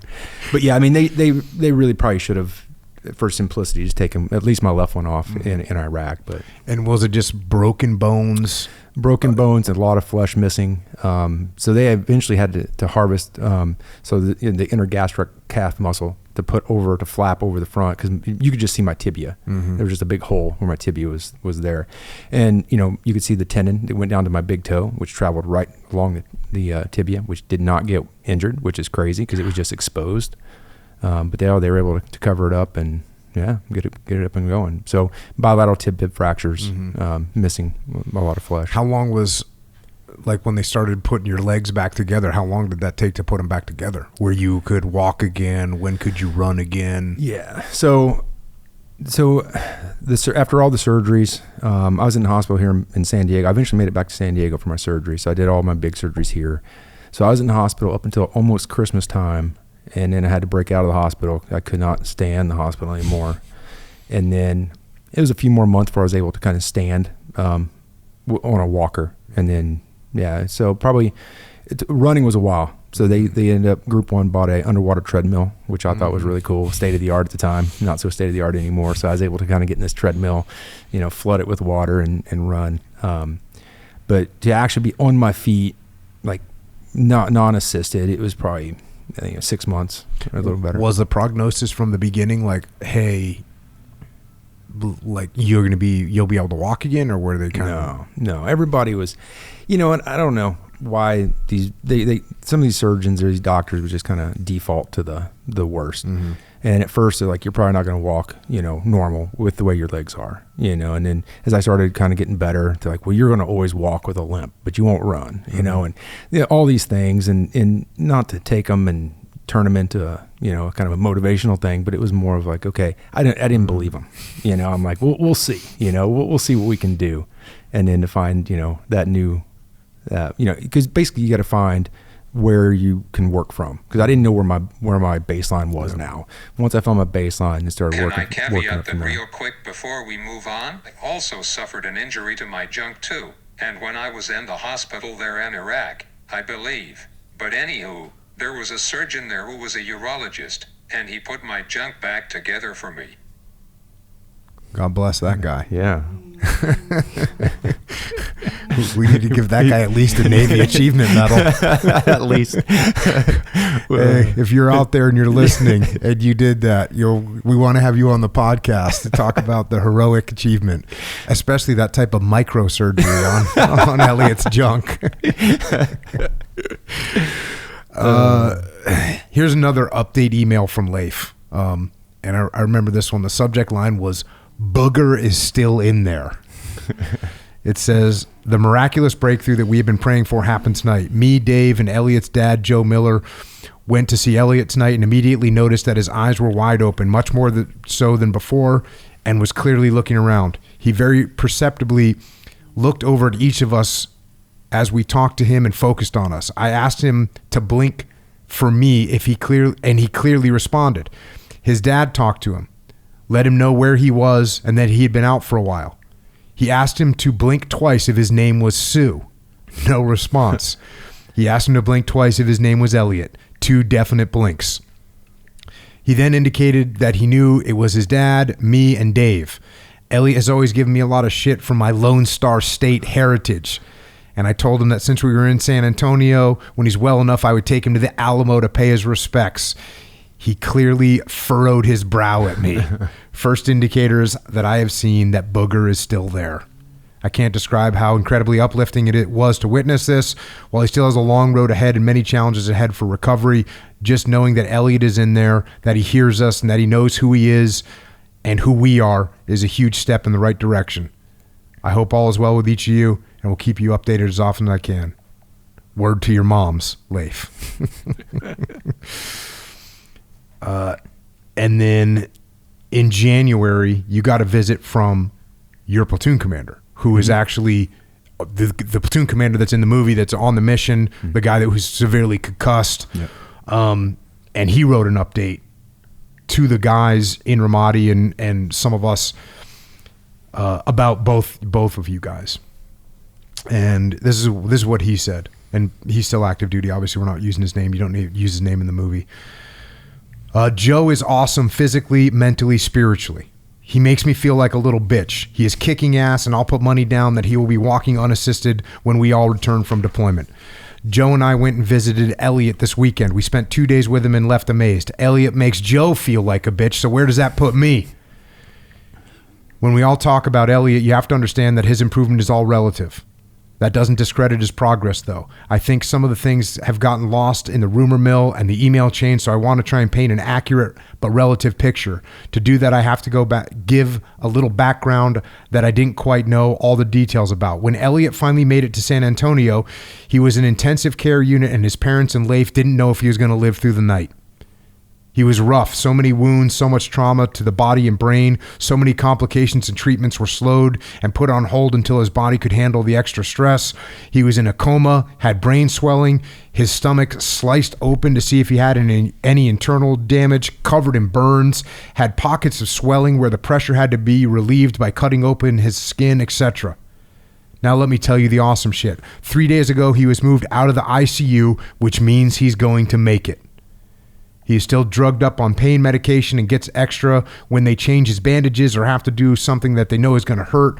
This makes him pretty incoherent. He goes in and out of conscious and sleeps a lot. When he isn't too drugged up, he's totally different. from the coma and from having tubes down his throat for so long. All the muscles in his bodies have atrophied. His speech suffers from this, but if you spent even just a little time with him, you know Elliott is in there. He mumbles a lot and repeats things, which I think he does because he knows people can't understand him very well. That being said, Joe and I had some alone time with him, and we had some awesome short conversations where we could totally understand him. No shit, he listed all the guys at Camp Corregidor and his close friends at Camp Mark Lee, and he said he missed them. We think he has some short-term memory issues, but I think a lot has to do with the drugs he's on. You just can't always tell if he's listening or on a morphine trip, so that's probably why he forgets things. The second we came in, he recognized us. His eyes widened like hockey pucks. He looked at his dad and then back at us in amazement. We were fired up and it took everything we had to keep the tears away. I'm not going to lie. He's not in the shape that I expected, and I was not prepared for the scene. But when you hear the state he was in only weeks ago, he is doing awesome. Elliott gets the best care in the building just because his dad is by his side every second he can be. There's no one that I want more to be with Elliott than his dad. Elliott makes me so fucking proud because he's fighting hard. Last night around 11 p.m., he asked Joe and I to take him to the gym. You already know this. He is an absolute beast. Joe and I did our best to represent you guys. We told him everyone loves him about 1,000 times. He said he loves us too.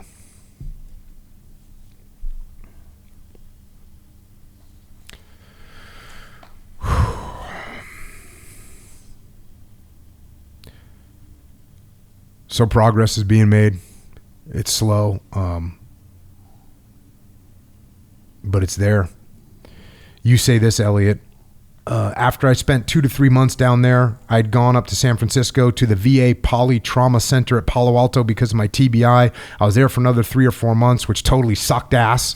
So after about 5 or 6 months in a goddamn hospital, I finally got back to SD, Balboa to be exact. And before you returned to San Diego, you sent an email to everybody on 24 May 2007. You said, "Hey everyone, I'm coming home in like in a week and a half for good. So put the women and children to bed because it's going to be on like Donkey Kong." No, but seriously, I will be home soon enough. Can't wait to see all of you again. And you get home. You got after it. This is how it looked. This is another thing you say here. It was there that I decided to go ahead and get my leg chopped off almost 9 months after my actual alive day. So I went under the knife for the second time. For the second to the last time in July and got my leg amputated. I went to rehab there at Balboa, which is where I met my wife, as she was my physical therapist. But we didn't start dating until about a little over a year and a half after we met, because I had gone to Omaha, Nebraska for another rehab center.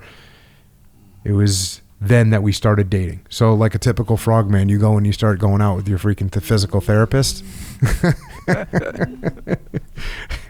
And you hook up with her and eventually get married to her. Awesome woman. Kids? 2 kids. So that the surgeon in Balad or wherever did a good job. Fully functional fire equipment.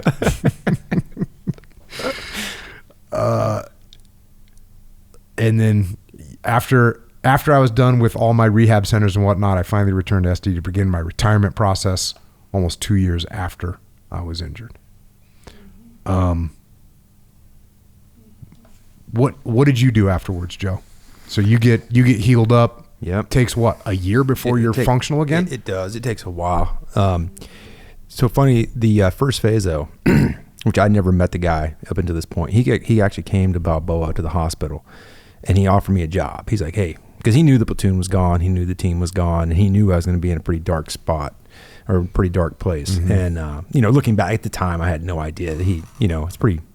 That he was thinking that far ahead, Yeah. And anyway, so once I got out, the day I got out of the hospital, checked into physical therapy in the trailer. It's like we think of the SEAL teams having this like state of the art, which they do now. They do now, yeah. But then it was a trailer, and behind Team 5, and checked in there, started my rehab, or at least started the process, and then freaking Jason. That's right, Jason. Yeah, the man. He is. Yeah, that guy, incredible. I just talked to him the other day in Coronado. I hadn't seen him, and he's like, "What?" He didn't even know I was part of this. He's like, "You got hurt there?" I'm like, "Jason, what do you think you were? What were you doing the whole time?" Yeah. But anyway, so then I went to Buds, and I'm at Buds first phase in a wheelchair, and it was just a liability. Yeah. But I at least was there and around all those young men, and it was interesting. But so I did that. And then once I was able to be back on my feet, I got orders to Buds. So I did the next few years as a first phase instructor, which really helped me get back on my feet, because you got to, you're in front of these students. You can't let them, push you around. You can't be the weak guy around there. So you gotta heal up. But funny story is, the first class, I don't remember what class it was, but during Hell Week I was out there on my crutches, and there was a Hildebrand and a Miller, and they were in the same boat crew. Damn, dude. And they both quit during Hell Week at the same time. Freaking Because I remember telling Elliott, like, "Hey, our replacements are here," and they both quit. I said, "They're out of here." So can't replace you two guys. Well, it's weird because it's like both of them in the same boat crew too. That's wild. Yeah. But anyway, so I stayed at Buds for a few years, and then once I was really fully healed up, then I was off to I did my platoon chief at Team 1. Mm-hmm.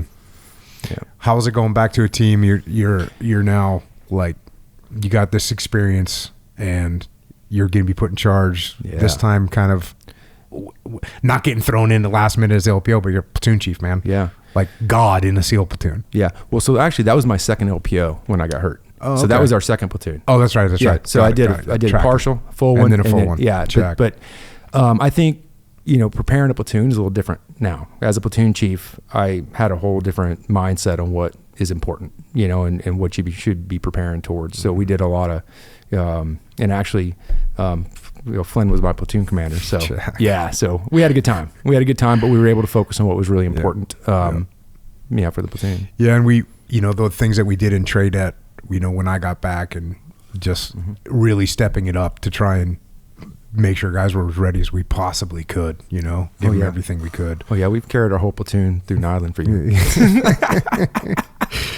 Yeah, and it's like, it's one of those things where in the 90s in the teams, like a down man, like, oh, okay, you're like, oh yeah, we'll find the lightest guy. Yeah, I'll find the lightest guy and put him down, and he can help you get up and all this stuff.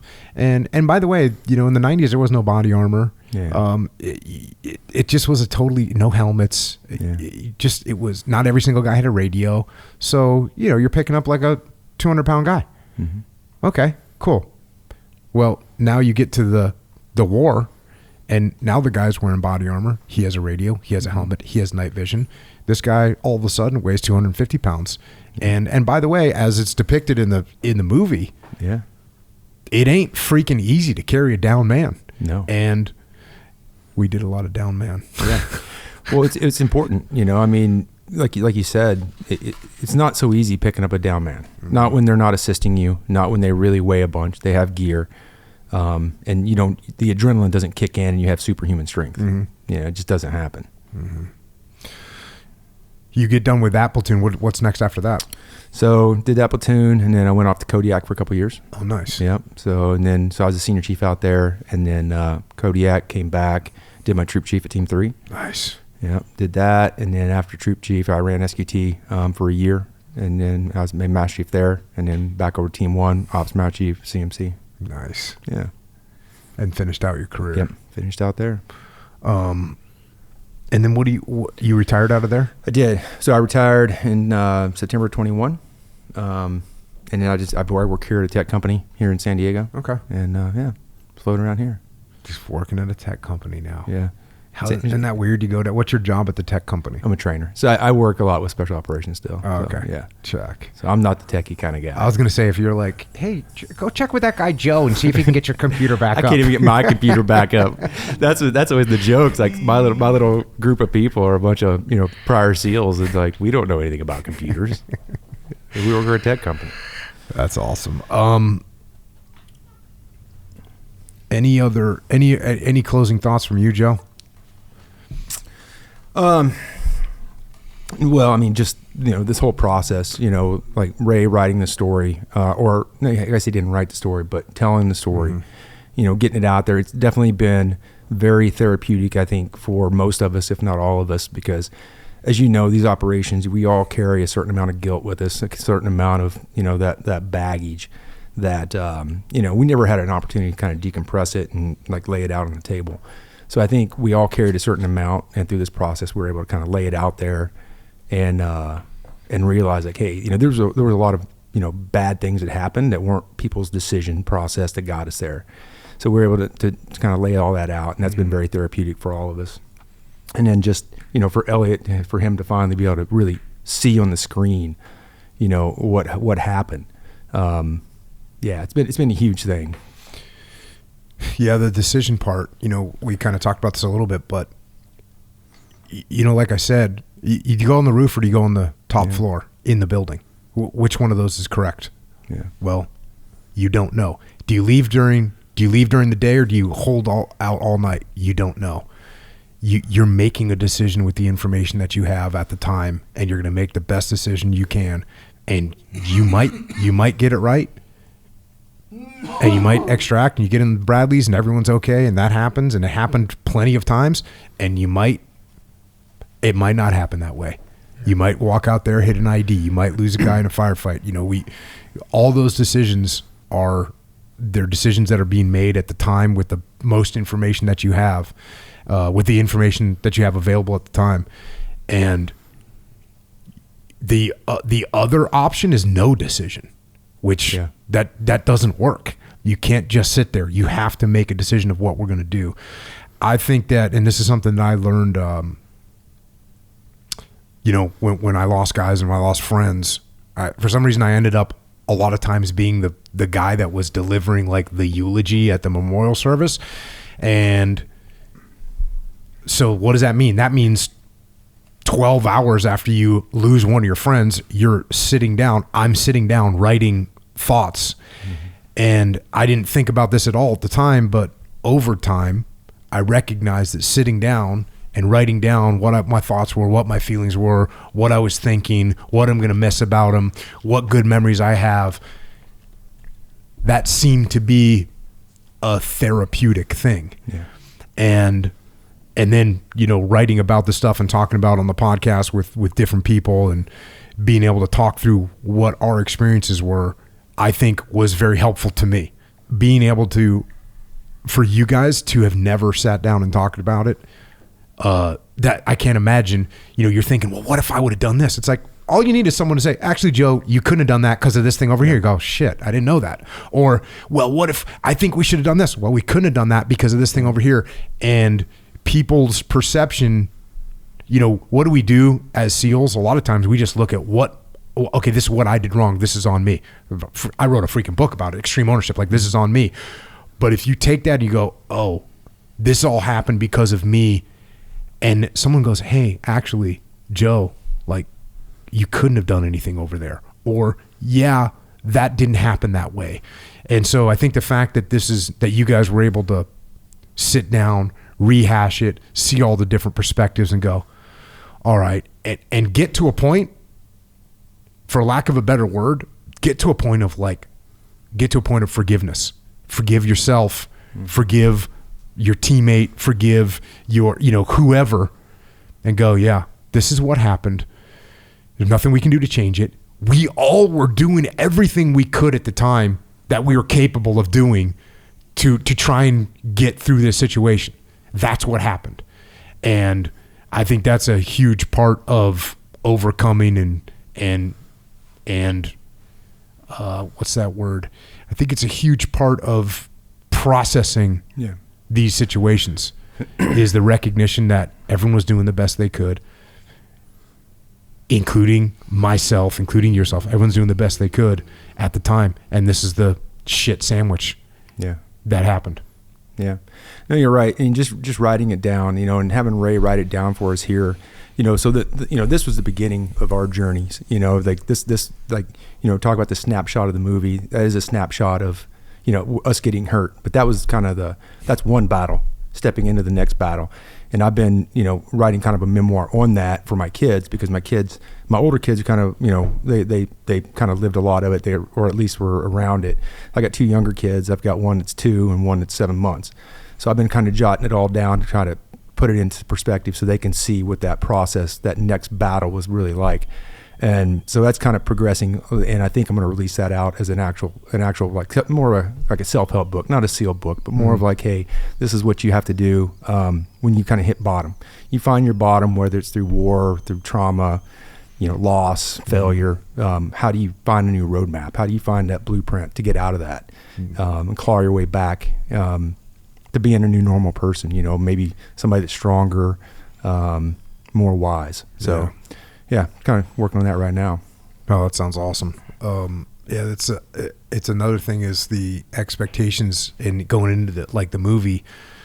I mean, of course, people get portrayed in the military as superheroes. Yeah, and like, oh yeah, they're going to do everything awesome and they're going to be awesome. It's like, oh no, it's like you just got your freaking legs blown in half.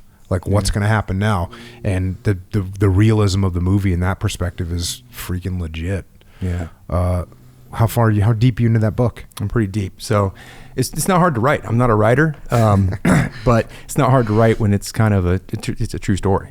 So yeah. And I'm titling it Alone in the Platoon Space because I think that's something that we kind of miss a lot. We think that we're, people can help you on these recovery paths. Nobody can help you. You're by yourself. People can be around you and root you on, but you got to find your own. You can't quit on your own. You got to find your own grit to kind of get through those hard times. People can rally around you all they want, but you have to do it yourself. Yeah.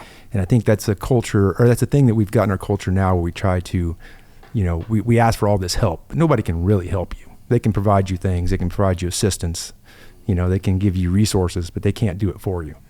So yeah, Dan Knausen, know Dan, right? Yeah. So yeah, probably 5-6 years ago, we met up. Leif and I were in wherever he was. I think we were in Colorado, and we meet up with him. We go out to dinner, blah blah blah, and we're talking. Of course, it's like heavy talk about what's happening. And at the end of the night, he was kind of like, he said something along the lines of like, "Hey, when I go home, like when I head home right now, I still don't have legs."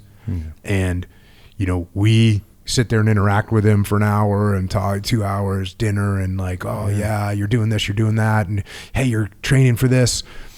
And he just was letting us know that like this is the everyday thing that he deals with every single day. And that's just what I thought of when you said alone in the platoon space. Like, look, your platoon mates, they want to help you, but ultimately you're going to be alone in that platoon space. Dan Knausen, I didn't go home with him that night and help him, get in and out of his car, and he did all that stuff himself. Yeah. And that's, so that's a powerful concept that you're talking about there. Yeah. Definitely.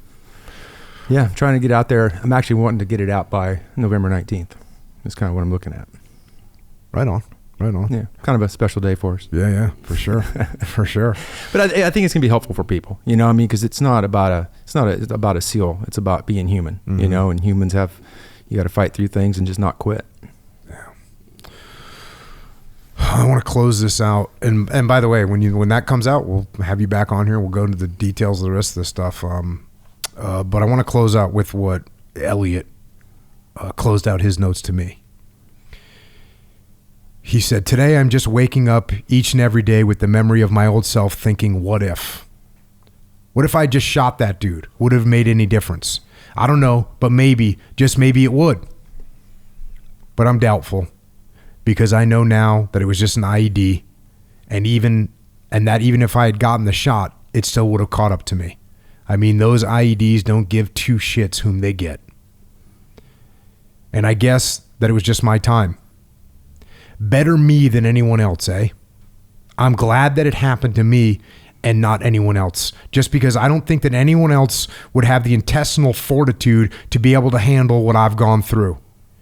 And I'm referring to all the surgeries and rehab, and the worst part of all was the separation anxiety that I suffered from my teammates who were still fighting the enemy and still are to this day."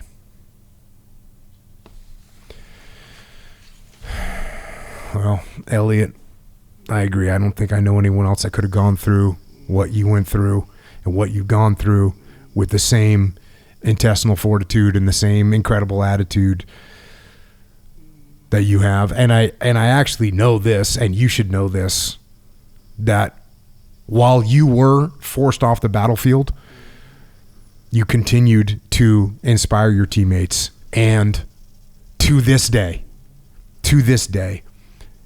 the next generation is inspired by you and the example that you have set as a true frogman. And it's shown in the movie, and it's shown in what you've done since then. And it's an inspiration. Thanks to both of you guys for coming out, for joining us. Thanks for your service. Thanks for your sacrifice for the nation, for the Navy, and for the teams. Thank you for your kind words.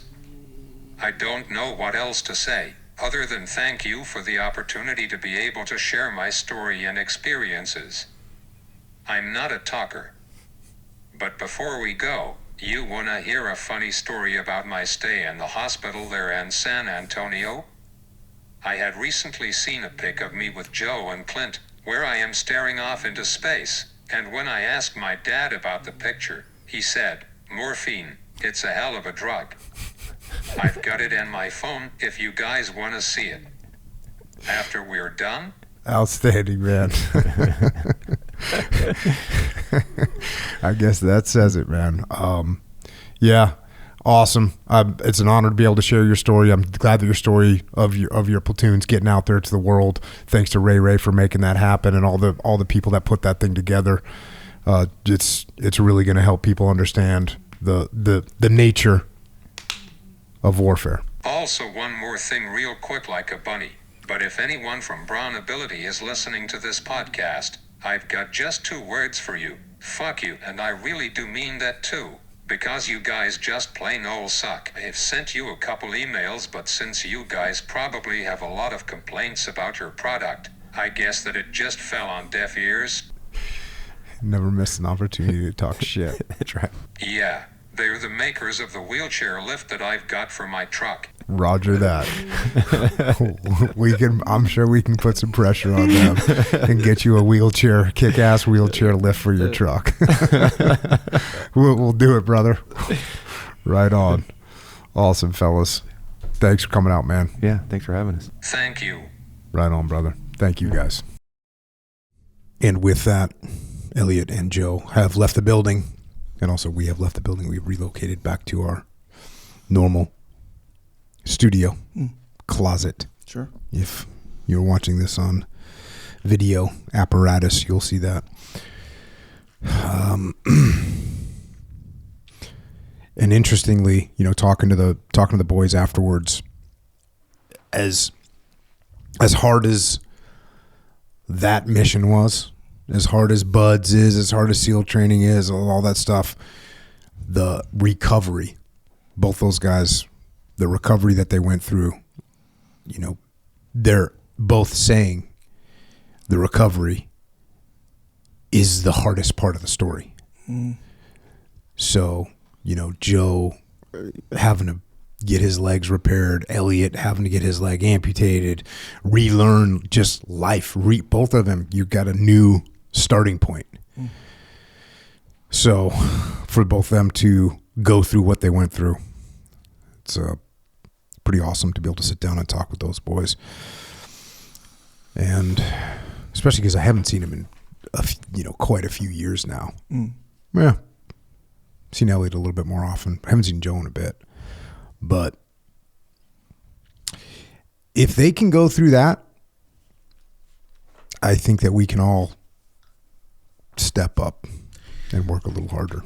If you remember correctly, I remember after we did episode 50, that's when you first introduced the idea of Elliott coming on. Really? How do you remember that? Because you said, you were like, hey, he has an iPad to talk, and it'll you're explaining that to me. Did I say that on the podcast? No. Well, how come you remember it?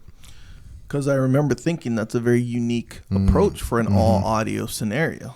And then we were kind of spitballing it for a little bit, and you were explaining kind of what happened. I was like, man, that could come out kind of crazy. But yeah, I always remembered that. And it was interesting to connect all the dots with the movie, because I saw the trailer for that movie when it like this is before when it first came out. Yeah. You didn't talk about it at all. I just saw it. Yeah. And I was like, damn, this is like a very well done promo, like trailer, you know? Mm-hmm. You know, that's my jam. The trailers, let's face it. Yeah. And yeah, the way that came out was so good. So that was always on my radar. Like, okay, this is going to be like a different kind of presentation for a war movie, you know? It's a different kind of presentation for any kind of movie. Yeah. And then just with the hype or whatever, and then it's like, oh, okay, that was about Elliott, the guy Jocko was talking about back then. So I'm like connecting the dots. I'm like, bro, that's crazy. That's cool though. Yeah, and I had some emails going back and forth with Elliott for years of like, you know, hey, dude, you need to get on here. You need to come on the podcast. And then he was fired up, you know, like, so I'm glad we were able to finally get it done. And, you know, I think people hearing that part of the story, even especially after seeing the movie Warfare, after seeing the movie and then listen to this, or maybe they'll listen to this and then go see the movie. But either way, you get you get a bigger connection. You get more context, I should say. Yeah, more context to the whole thing. When Joe was talking about recovering, and you know, the doctors tell him like, hey, you won't really walk that good again, or you won't walk, or then you always walk with a limp or whatever. And so I think I was talking to Keikoa about this. Cake nuts, hell yeah. And he had his pec reattached because he had, you know, tore it or whatever. And then, you know, they give you your percentages and all this stuff. And we're kind of, I don't know if this is true, but I think this is true.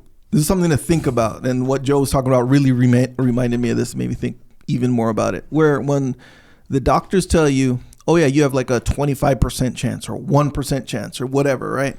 It's based on the past. It's not based on like other stuff that might land as actual probability goes. It's based on the past. So it's essentially, let's say 100 people got this particular ailment that you got. Mm-hmm.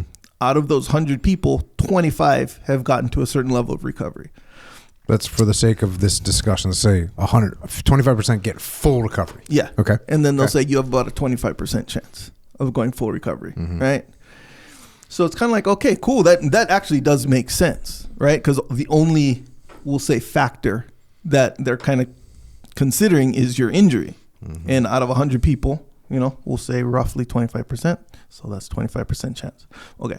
So it doesn't really take into consideration your approach, your mindset, your work ethic, which is a big one. Because they told me that when I blew out my knee. They're like, oh yeah, it'll be about a 9-month recovery. That's how it is. Like a 9-month recovery. So I'm like, all right. I was like, what are the chances of me getting like back cleared to play? Meaning you got to pass all these physical tests and stuff. Before that, they're like, it goes down and all this stuff. They give me all this probability. So freaking 3.5 months, I was cleared to play. 3.5 months. But it's because I approached it like an actual like fitness program that I had a goal, you know? And I was like, I remember thinking, again, I made up my own fitness program. So I was like, all right, I feel like that's when I first started believing, okay, they didn't take into consideration the work ethic that people take. Because everyone takes different work ethic. You know, see what I'm saying? They have different work ethic and they approach it differently. Now, when you consider an injury as like a, let's say I'm a 47-year-old average person and I get a pec tear or whatever at work, and you're not used to being into fitness or whatever, you're going to approach it way different. So they're taking into consideration those people as well in that 25%. See what I'm saying? Yeah. So it kind of in a way doesn't apply to you if you don't let it, which is kind of the point of kind of Joe's thing. Not even kind of, that's straight up the point where Joe probably was hitting on this notion without even knowing it, where it's like, I didn't believe the straight up doctor now. I didn't believe it because this doctor doesn't know me. Yeah, he doesn't know my work ethic, right? That's what he was thinking. And guess what? He was right. It's absolutely right. And I think that applies to everybody because it's true. They don't know your work ethic, you know? That being said, I'm sure that the doctors are trying to set expectations properly, right? I imagine so. Because what I don't want to say is like, don't worry, you'll be back to 100% and you never get there and now you're mad. That being said, I would hope that someone say, hey, listen, you got a 25% chance of getting full recovery from your pec tear. But if you apply discipline, work ethic, follow the protocols, you're going to increase that by a lot. Right. And so then they at least recognize that it's it's on them. Yeah. You know, that's the thing. Physical therapy's on you. Yeah. You know, physical therapy's on you. You gotta fix it, and you gotta protect it. You know, you gotta use your judgment to know when, because like I'm glad you got cleared at 3.5 months, but sometimes people think they're okay and they start doing stuff when they shouldn't be doing stuff. Yeah. And something's not fully healed and they do it anyways and they can get hurt, or they don't do things soon enough and now they're not pushing and now the thing doesn't heal right. So Yeah, fully. And I don't doubt that. And I don't doubt that there's probably even more to it than that. Mm-hmm. But I'm saying this factor, when you have like a really, really strong work ethic and you know a lot about, physical like training and stuff like that, you're lumped in with the rest of the people who got that same exact ailment and don't have your work ethic. See what I'm saying? So you're part of that 25%. But if you had just isolated you and everyone like you, right, it might not be 25%. And we don't know what that is. I get it. Of course we don't. All I'm saying is probably what Joe's thinking in his brain, where it's like, I don't care. You give me a 1%. Guess who's the 1%? Yeah. Me. 100%. See what I'm saying? And now it if you kind of do the numbers kind of in retrospect after he can walk again, it's kind of like, well, isn't that 100%? Because I'm the what do you call the sample size? Me, 100%. Yeah. See what I'm saying? And everyone like me, 100%. You see what I'm saying?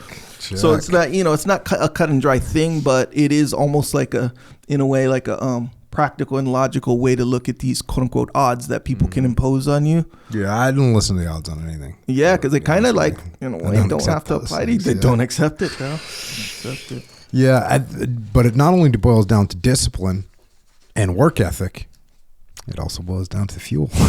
Gotta have the right fuel. Gotta. So imagine you're got some kind of a physical ailment. Yep. Get the right fuel. We recommend Jocko Fuel. Check it out. Get the Jocko protein, milk protein, ready to drink powders. We got new flavors of powders coming out. We got it just tastes delicious, by the way. Joint warfare, super krill. These are things you should take every day. Time war. These are things you should take every day. These are things that are so helpful. I'm so stoked. Like my kids who are young adults, they're all on it.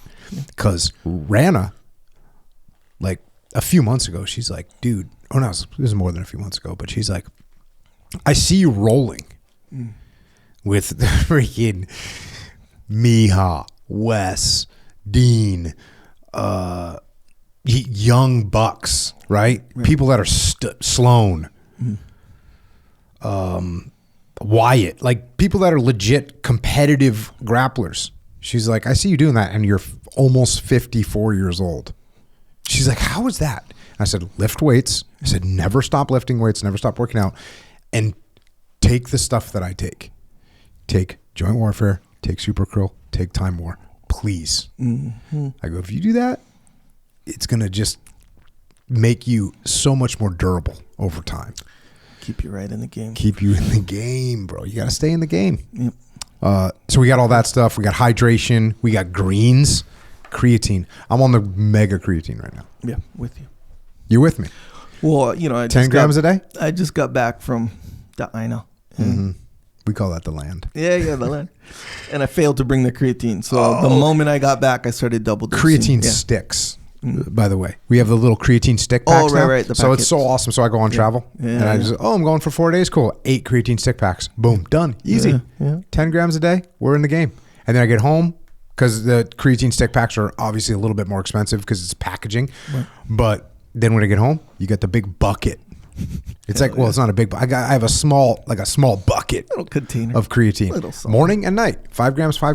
I'm even thinking, I was listening to Rhonda Patrick. You know who that is? Yeah, of course. She was talking about, she had an individual on there. She was talking about like, sleep deprivation, up your creatine. I'm like, cool. I'm in the game. If you don't get that much sleep. Don't get that much sleep, more creatine. Oh, that helps. Okay. All right. Good to know. See what I'm saying? Yeah. Good to know. So now when I travel, I'm probably going to put 2 extra stick packs so I can do a little, maybe a 15, maybe a 20. Because sometimes that jet lag, you stayed up too late, still got to get up early. Yep, so true. Get yourself some creatine. So the packs of creatine is 10 grams. No, it's 5. Oh, okay. So I bring, if I'm going for 4 days, I bring 8. Gotcha, So I have 1 in the morning, 1 at night. Check. And by the way, I'm just straight dry scooping this all the time. I'm not mixing it with water or nothing, just pouring it in my mouth and then drinking some water. Okay. I get it. That's what we're doing. Hey, do it, bro. I don't know if I can get there, but all good. You can get all the stuff that you need here. JockoFuel.com. You can also get it at Walmart, Wawa, Vitamin Shop, GNC, Military Commissaries, AFES, Hannaford, Dash Stores in Maryland, Wakefern, ShopRite, HEB down in Texas has walls of Jocko Fuel. Thank you, Texas. Meyer has walls of Jocko Fuel up in the up in the Midwest. Wegmans, pallets of Jocko fuel. Harris Teeter, Publix. Hey, Florida. What's happening in Florida? Publix crushing.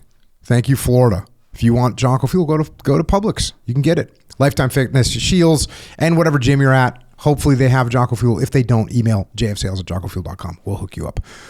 Also, America. We have people that fought for America, and yet there's people that take their money and spend it in a foreign country. A communist country. A country. Do you like communism? I don't, no, not really. Okay. You don't like communism. Do you like slavery? No, I don't. Okay. Do you like child abuse? No, I don't. Okay. You see what I'm saying? Abuse. You see where I'm going with this? I see what, yeah. There are nations in the world that's how they roll. Mm-hmm. Communist, slavery, child labor, child abuse. It's heinous. Mm-hmm. And yet, just giving them money. You don't need to do that anymore. Mm-hmm. Origin USA. OriginUSA.com. Go there. You need jeans, gi for jiu-jitsu, rash guard, hoodie, t-shirt, pants. We got different types of pants too, by the way. We got like, hey, I'm going to go casual day. Sure, casual. We got, I'm going to go adventuring. Sure. Like, I'm going to be, possibly sweating, possibly maybe getting wet, possibly having to leap over small things. Yeah. We got you. Yeah. Hunt gear. Sure. We got what you need. Boots. And it's all 100% made in America with American-made material. So don't support communism. Don't support child labor. Don't support slave labor. Support America. Support your America. OriginUSA.com. Go check it out. Yep, true. Also, Jocko has a store called Jocko Store. So it's Jocko's Store. Anyway, you want to represent Discipline Equals Freedom? We got your shirts there, merch there. The Idea of Good, we got those shirts as well. A few options there. We got some socks on there. Hyped about the socks. Some socks are on there right now? And hats. They're on there right now, yeah. Okay. Send me some socks. I will. Just like 2 pairs. 2 pair, you got it. And then, also the Shirt Locker, which is a different shirt design every month. It's a subscription scenario. Mm-hmm. People seem to like that one. A little bit different types of design, but still, design's representative of the path, big time. Mm-hmm. So check that out. You go on jockostore.com, click on the top, it says Shirt Locker. You can kind of see some of the past designs, see what it's all about. Anyway, check it out.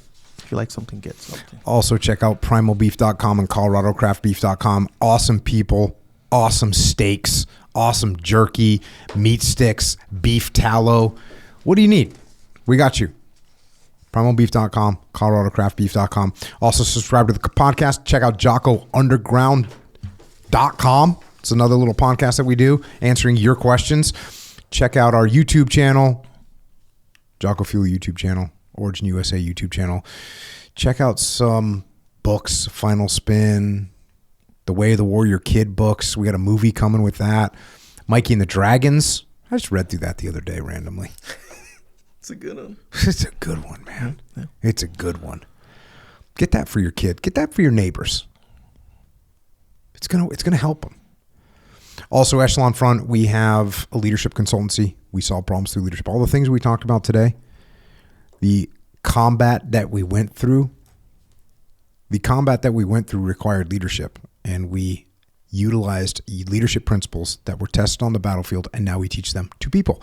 If you need them inside your organization, go to echelonfront.com. If you want to come to one of our events, go to echelonfront.com. You want to come to the muster, the next muster, April 29th through May 1st. There still are some seats available. You need to get there quickly.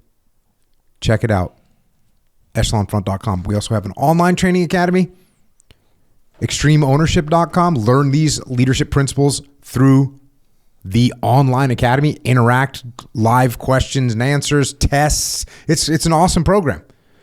And you can learn these actual principles so you can have a better life.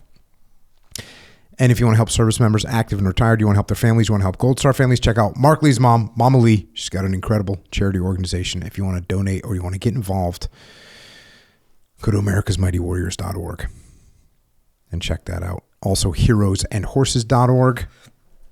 Micah Fink helping our vets find themselves up in the wilderness. And finally, Jimmy May, Jimmy May's got an organization, beyondthebrotherhood.org. And actually, I didn't mention this today. Forgot about it in the moment.